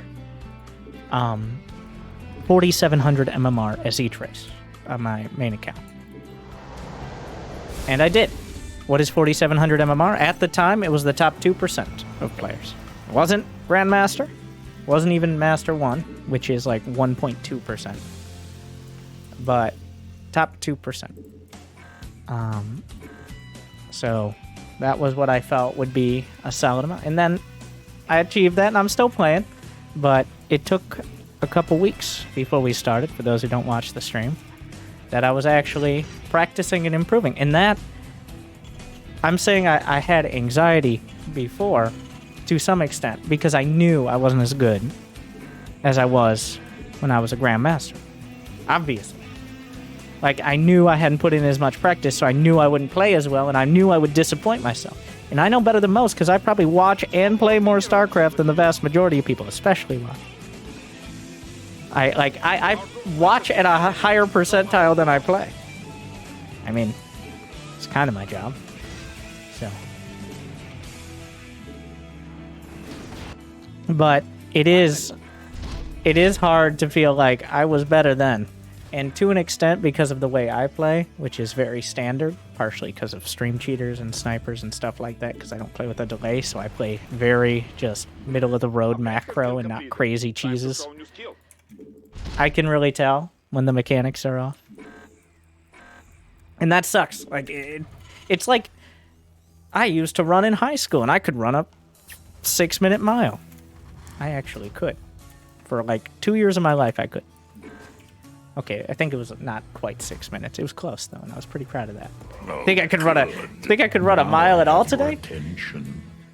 Bob Calhoun let's not try it. Let's not try that. Just accepted that I'm stuck in no further. I would rather not. But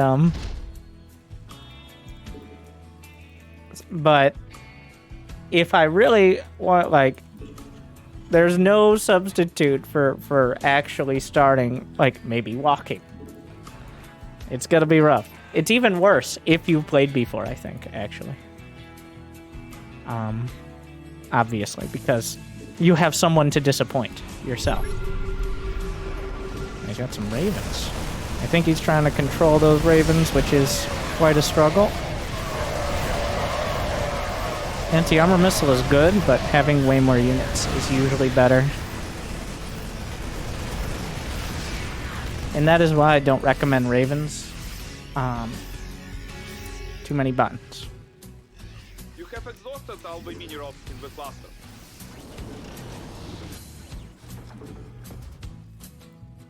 But I want to reiterate, because some people may have skipped towards the end for some reason.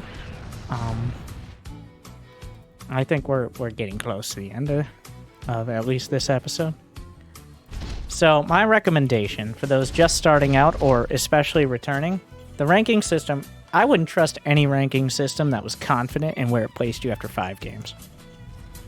That's the equivalent of like you coming into the doctor with a cough, them taking one look at you and being like, yeah, get your affairs in order. It's like, you want to take a second or third look? Your minerals is empty. Sorry. So, I recommend, until you're gaining or losing an average of less than 50 arm a game, a 50 MMR a game, which is usually after 20 to 25 games of post-placement placement. If you still feel like you're placed in the wrong league, you leave your league. This doesn't affect your MMR technically, but it may place you in a league that is more well-calibrated. Especially if it's saying like you're a lower league than your MMR, which means it's screwed up. But I pretty much guarantee you, after about 25 games on the outside, most of the time, you'll be facing players at your Finally, level. add-on is complete. Probably in silver. If you're in bronze, honestly, bronze is full of terrible smurfs. But there aren't that many people in bronze. Silver is the new bronze. And bronze is where Masters players ended up last year because the intern spilled Red Bull into the server or something. There was that issue.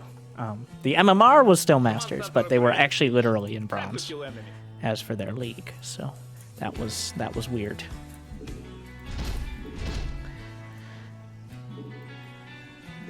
So the actual, I would say your average player, let's say returning player or a player who's maybe played campaign or co-op, you should expect to be silver. Okay? Like, you shouldn't expect to get placed into bronze. You should actually expect to be silver. What part of silver, I don't know. But if you get placed in silver and not bronze, it hasn't made a mistake. If you do get a couple of weird placements and end up in gold or something, you might be wanting to leave league. But I'd say your average new player with like a baseline experience is silver's perfectly reasonable and probably where they You belong. have exhausted all the minerals in the I mean, we still have bronze league heroes and all that. It's just that's not really how it works because it's technically the only thing that matters is your MMR, that number. Nothing else matters. It doesn't seem to be actually tied to anything. The leagues are supposed to be based on your MMR. But sometimes the leagues are just screwed up and it is unaffected. So overall, it's unclear why, to be honest. I don't know why. So at the end of the day, it's only about the matchmaking rating there. Everything else is essentially has been completed. Time to show covering that. Like back in my day, we used to have ladder point. What do you consider baseline experience? That's a good question. Baseline experience for me is I've played either the StarCraft 2 campaign or co-op on at least like hard difficulty a little bit. I've played a few dozen games against the AI. I've played another RTS, Age of Empires, Command and Conquer, and I've played a few games of SC2. Baseline experience is like I know how to use a keyboard to do my hotkeys. So, I mean, this does eliminate some of your newer players, like some like people literally touching RTS for the first time, the AoE 4 devs, your mother maybe, like. But if you know what a control group is, I'd put you in that baseline. So.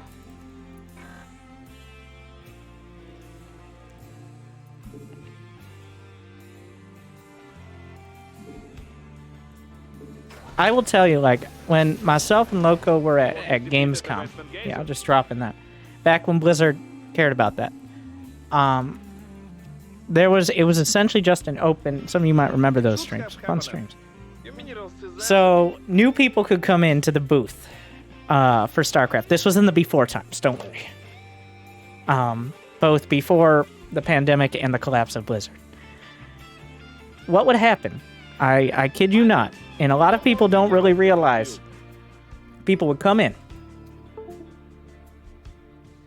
and you could choose to play the new co-op commander, which I think was Tychus, was the most recent at that, or just play a training mission. Most people chose the training mission, and this is how they play.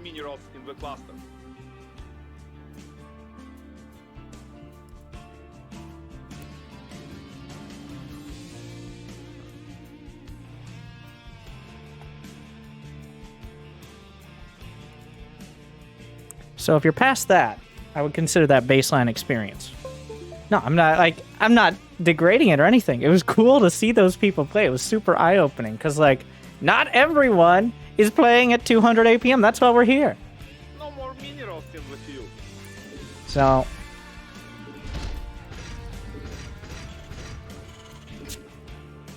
that is the entire point of this series.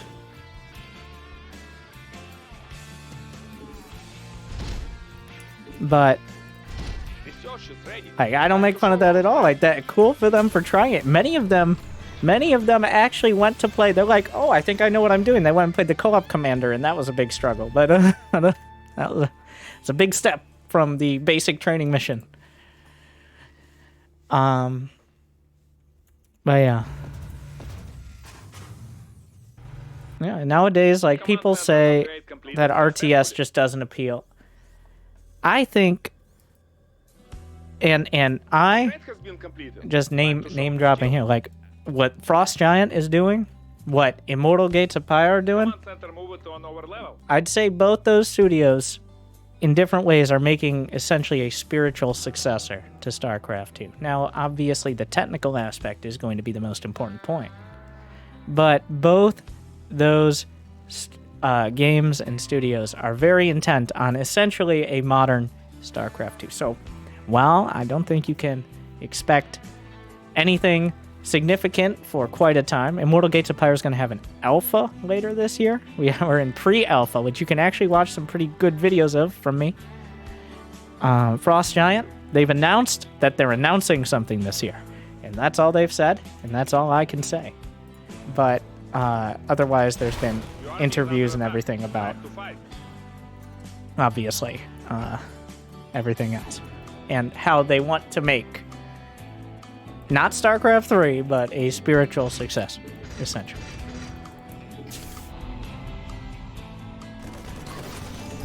So, he may have anti-armor missile, but anti-armor missile... So, Liberator's already one-shot Marines. So... Got a lot of Liberators. The enemy attacked our forces. Upgrade complete. Battle awaits us.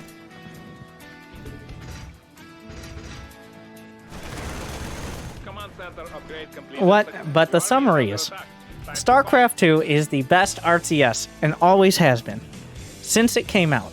There is currently nothing that even is close to compare. Technologically, as a competitive, real-time strategy game, unlike other boomer games, to quote a IEM finalist and champion, Reynor, like Age of Empires. When you're over 30, you can go play the boomer game, and then he adds Age of Empires. I don't know if somebody has that clip there, but yeah.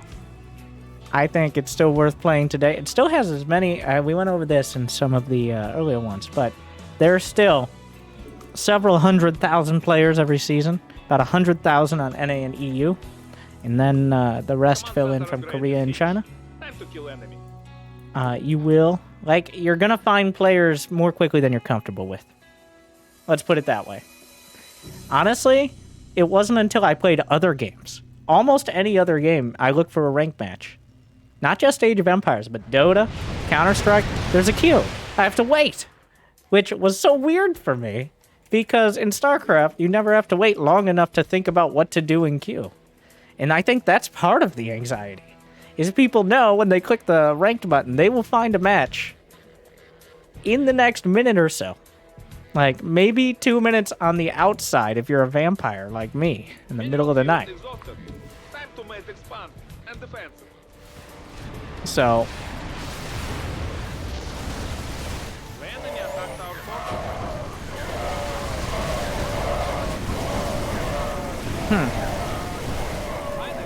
fortress. the counter to this is Marines. Yeah, we got it. No more Actually. Our troops clashed with enemies. Show our force. Let's, build some more barracks there. Let's protect your base. You have exhausted all the minerals in the cluster. Tab click. It should have happened. Your minerals is ended. If he lands those, then the Marines kill him. It's actually an awkward scenario where you don't go. This is the one scenario where battle cruisers are not incredible. Army is under attack. Time to fight. Mass Viking Liberator Raven is when battle cruisers no longer quite have the efficiency. Our troops clashed with enemies. Show our force.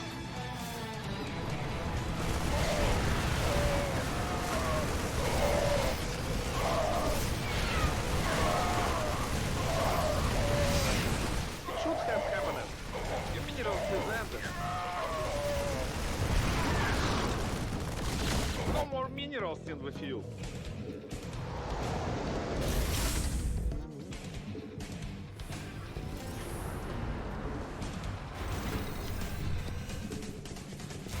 I wish I could just get my friends to play with me.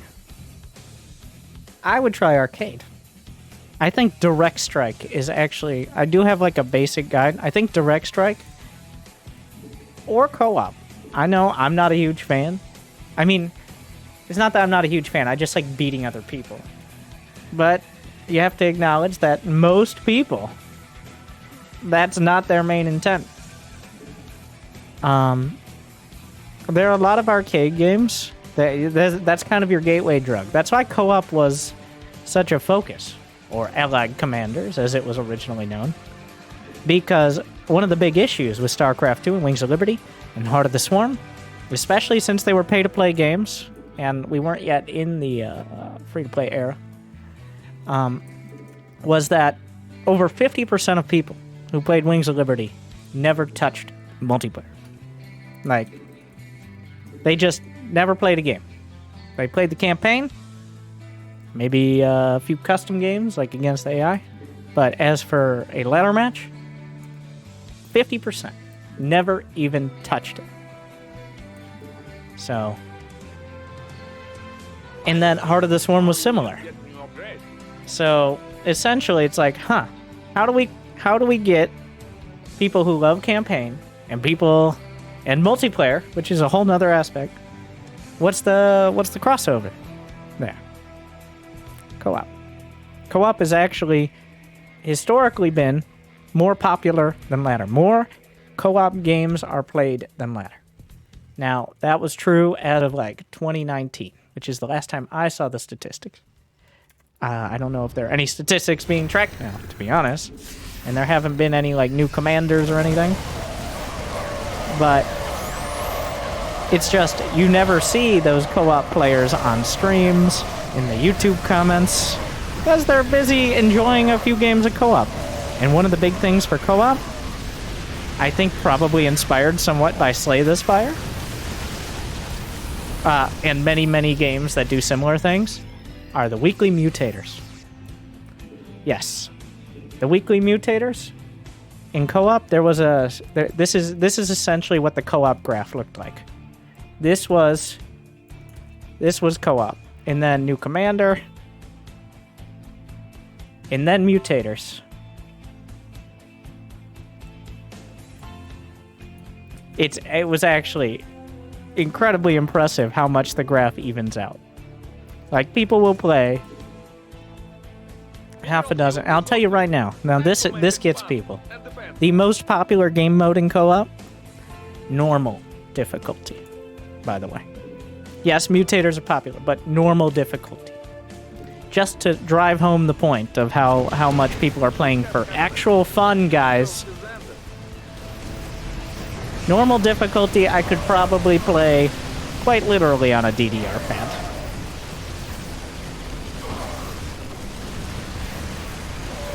But that is not the point. And that's why it can be such a good gateway into the game.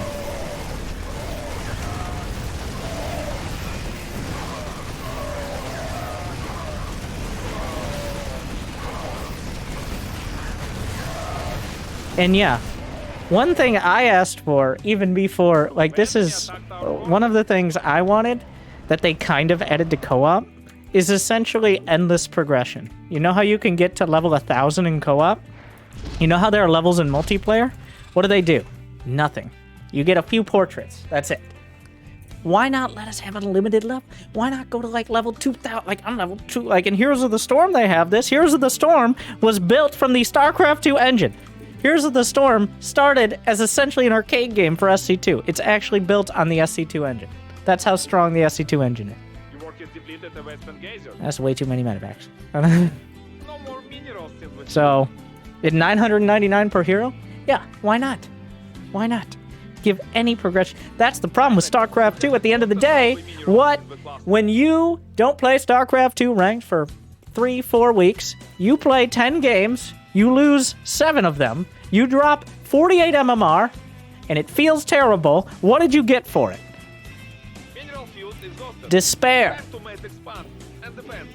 You didn't get some stupid... You didn't even get 3 levels that nobody gives a shit about. You got nothing. And some days it feels like you're not even improving, even though most days you probably are. So, every time I had the opportunity, was like, you gave 1,000 co-op levels, just whatever you did there, put that on. Like, you don't even need rewards. You don't, maybe like, so, come on, slam out like 50 more portraits. Literally no effort. Army is under attack. Time to fight. 50 more, not even good portraits, just like generic ones, like every single unit in the game. Binary is out of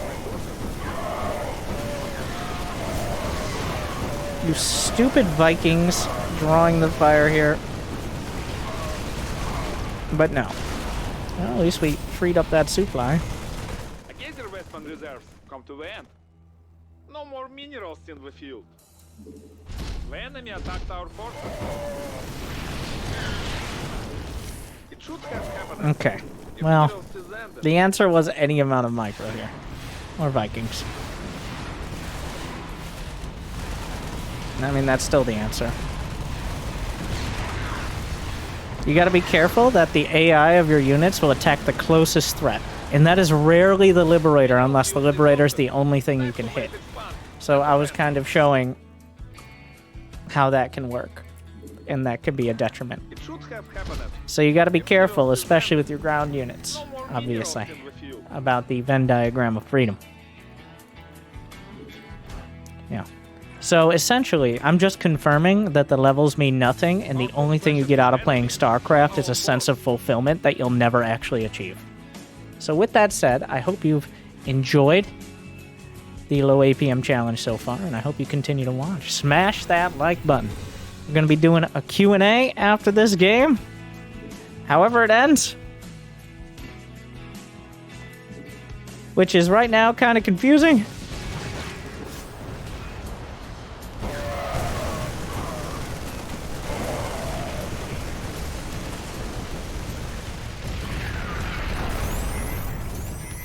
Your army is under It says attack. XP Time earned. to fight. Yeah. So the XP counter, I actually think on this account, I don't have a level 50, so I'm still technically leveling up. For those who don't know, in case you care about actually leveling up to level 50, which takes like 30 games, maybe a few more. One, there's a when your opponent leaves the game, you instantly get all the XP for killing all the rest of their stuff. You don't actually have to go and grind out like killing all the rest. It just instantaneously gives you the XP for the rest of their stuff. In case you really, just FYI. I'm like the second day of getting XP because I was excited. I'm leveling up in StarCraft. This has never happened before. And then by like the third day I was max level. I'm like, all right, now what? And the answer was despair.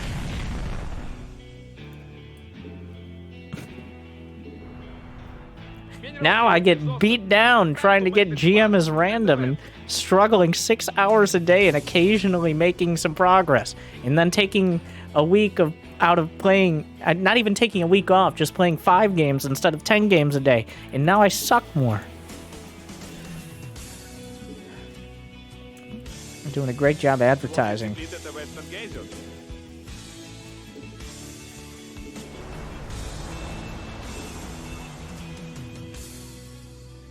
You want to go end him? This was supposed to be my battlecruiser game, but this is the first Terran who built, like, pure anti-battlecruiser. So I've had to build Marines.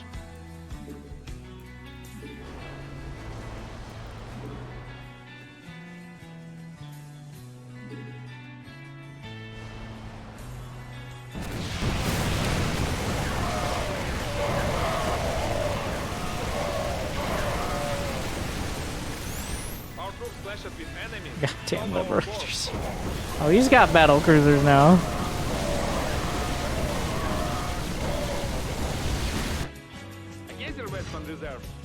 I'm gonna build random turrets.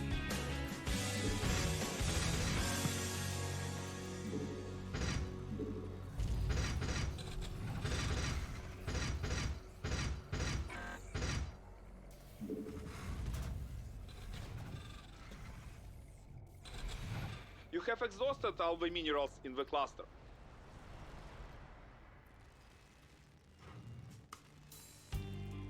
Give me the minerals.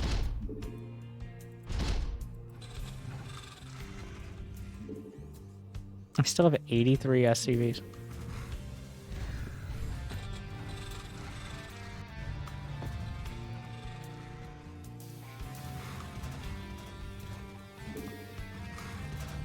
All right. He's got to be out of money now. I mean, I guess he could have... Yeah. Oh, my God. Ah! Ah! No. He's getting a lot more money right now. It should have happened. Your minerals presented.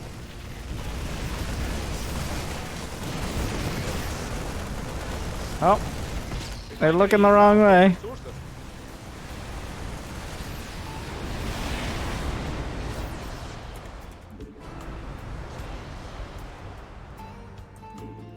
Oh. Yamato cannons.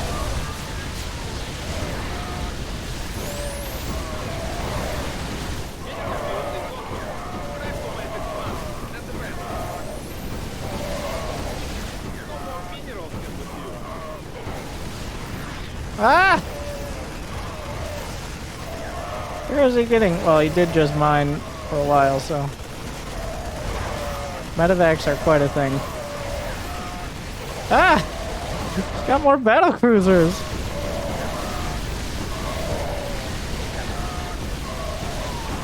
think he's a little too confident about how strong those battle cruisers are. Time to celebrate victory. Does he have bio? I think we both had all of the upgrades, yes. In fact, yeah. 3-3 everything. Well, that,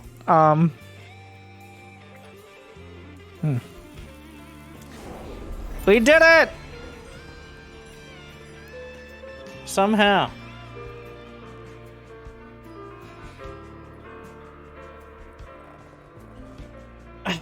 No more subs for the people! I mean, oh no, maybe next time. How many Marines were lost? Almost 400 apiece. That was a confusing game? Honestly, I'd call that kind of typical.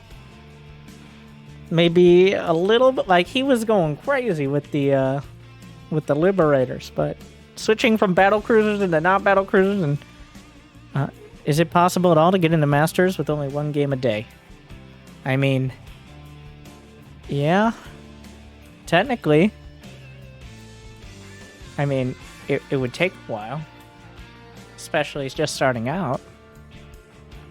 Like, I could get into Masters with one game a day. I'm pretty confident if I had to, but not. I think anyone just starting out is not.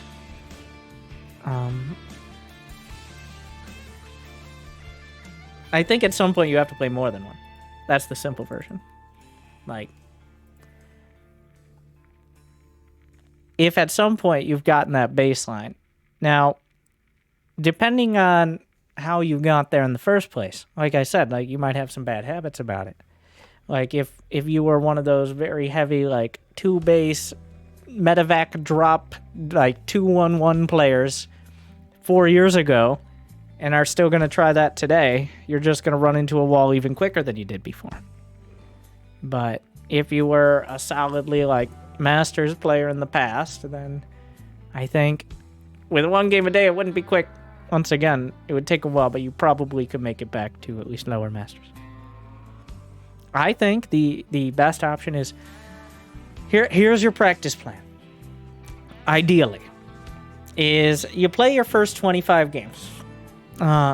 If you're returning, it's been a few years, or in general, you play your first 25 games, you think about whether you want to leave the league. If you're still losing most of your games, it feels like you shouldn't have been placed in gold or something, fine. But if you're in silver, you probably belong there, even if it feels like you don't. Silver is your baseline. That's where it is. Bronze is a mess. If you placed into bronze, well, enjoy. But I believe in you. And then once you get past those post-placement matches, this is from new or returning players, not players who are like diamond and just hit a wall one way or another. But instead, like, either never played multiplayer or never really played multiplayer very seriously. Once you do that, once you get those 25, I think it's better to play like 5 games 3 times a week than it is to play like 20 games on Saturday or something. Just generally. That's just for learning anything. Maybe you're different, but cramming isn't something that works great in StarCraft 2. I mean, just use the Big Gabe recipe for success. All you got to do is, unlike everyone else in the entire world, like Big Gabe says, you just pretend every single day is a Monday. So just do that. Where's my meme? Where am I? Okay, well, I don't have it. Anyways. Well, he says that because he plays the ESL Weekly Cups on Mondays, and he wins most of them. Most people hate Mondays, but not Big Gabe. So whatever your favorite day is, pretend that day is today. That is the wisdom of the now arguably #1 Terran in the world, just based on what we've seen so far. Big Gabe. So what a guy.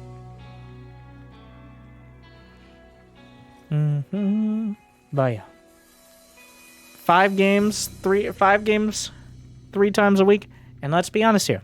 If you're not willing to put in 5 games is 2 hours on the outside, it should be. If 5 games takes longer than 2 hours for you, you might want to reevaluate the games you're playing. But if you're not willing to put more than 5 hours or so a week in, or up to 5 hours, just don't expect to improve very much at anything. This goes for any skill. Like, if you're not willing to put 4 or 5 hours into it at least, you're not going to get very good. I don't know, playing guitar. That's a good fallback. Skateboarding.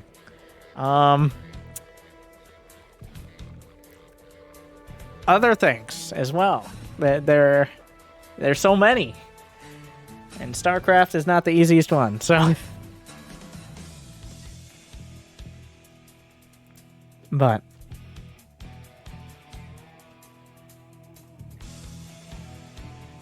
hopefully it made it a little bit better. We'll take a few questions and wrap it up. Thank you guys for watching the second episode of the Terran Low APM Challenge.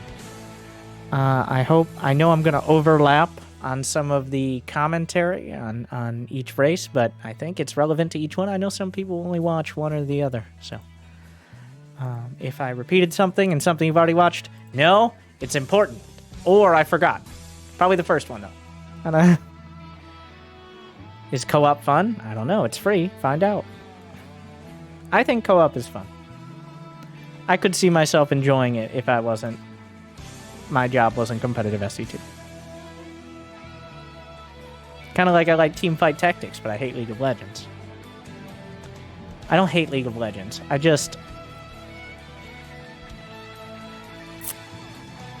Everything about League of Legends except actually playing it is good.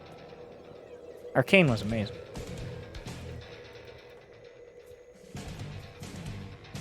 Why do I feel like the stream is ending? Like when I said we're wrapping up and take a few questions and I'll see you next time. Those might have been hints.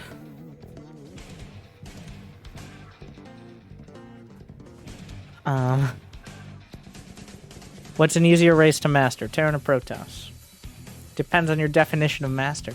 Honestly, I think it's a little easier to get masters as Protoss. Protoss succeeds a little more on the ladder because ladder is best of ones. But Terran is simpler. Terran, you can pretty much use the build I was using here today. Just refine it. Better timings.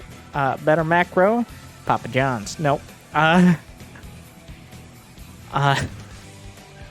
Whereas with Protoss, I'm switching my build as we go through the levels because it's like a Pokemon with Protoss, where you evolve into something new that has similar things, but a new level of power once you unlock a level of tech.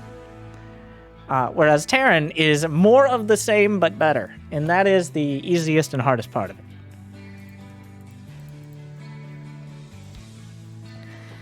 I have a friend starting, he likes Zerg. How do I convince him off of it? If he likes Zerg, he should play Zerg. What's wrong with you? Just know it's significantly different than Terran and Protoss, and direct him to a series where he can learn how to play Zerg in a more controlled and solid environment.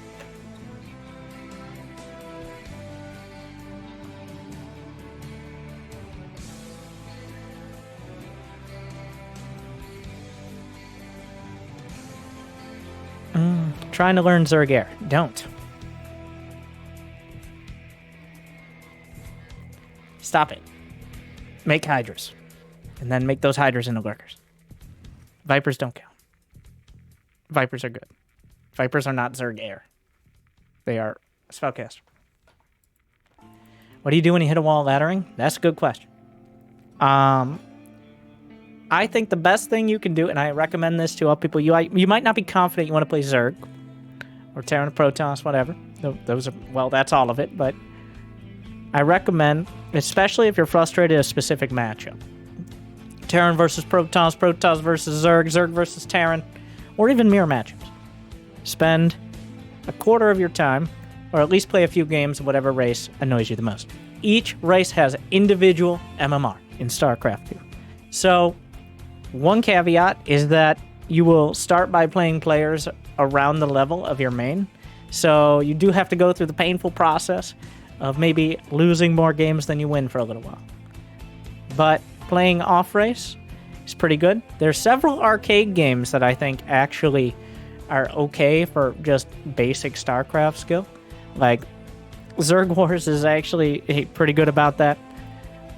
Direct Strike normal mode is not like how you learn counters, but it's still StarCraft, and the units work like they do in multiplayer. So they still have the same statistics and everything. Obviously, Commanders is more like co-op, but maybe a little arcade, maybe actually co-op. But I think the easiest and best thing you could possibly do is just off-race for a little while. not get stuck in the same bad habits and maybe get a little perspective.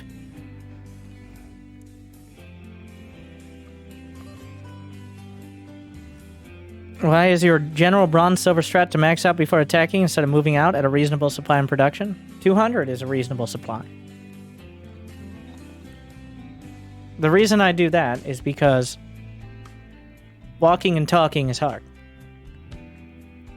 The thing I notice most about your Meta League players is simply that they are not very good at moving forward and looking back at the same time. And that takes practice. And we're getting that practice. And hopefully you do as well. Because we're wrapping up the second episode of the Terran Low APM Challenge. I hope you enjoyed. Please keep leaving those questions. I was summarizing some, but I'd love to have some specific questions from the comments as well. Like, subscribe, ring the bell. We're going to have a playlist for each one. Instead of just doing a 1-2, you shouldn't have to watch them in order. Okay, that's the summary. But if you do, you got the playlist. Unless Jimmy fucks it up. In which case he will be fired again.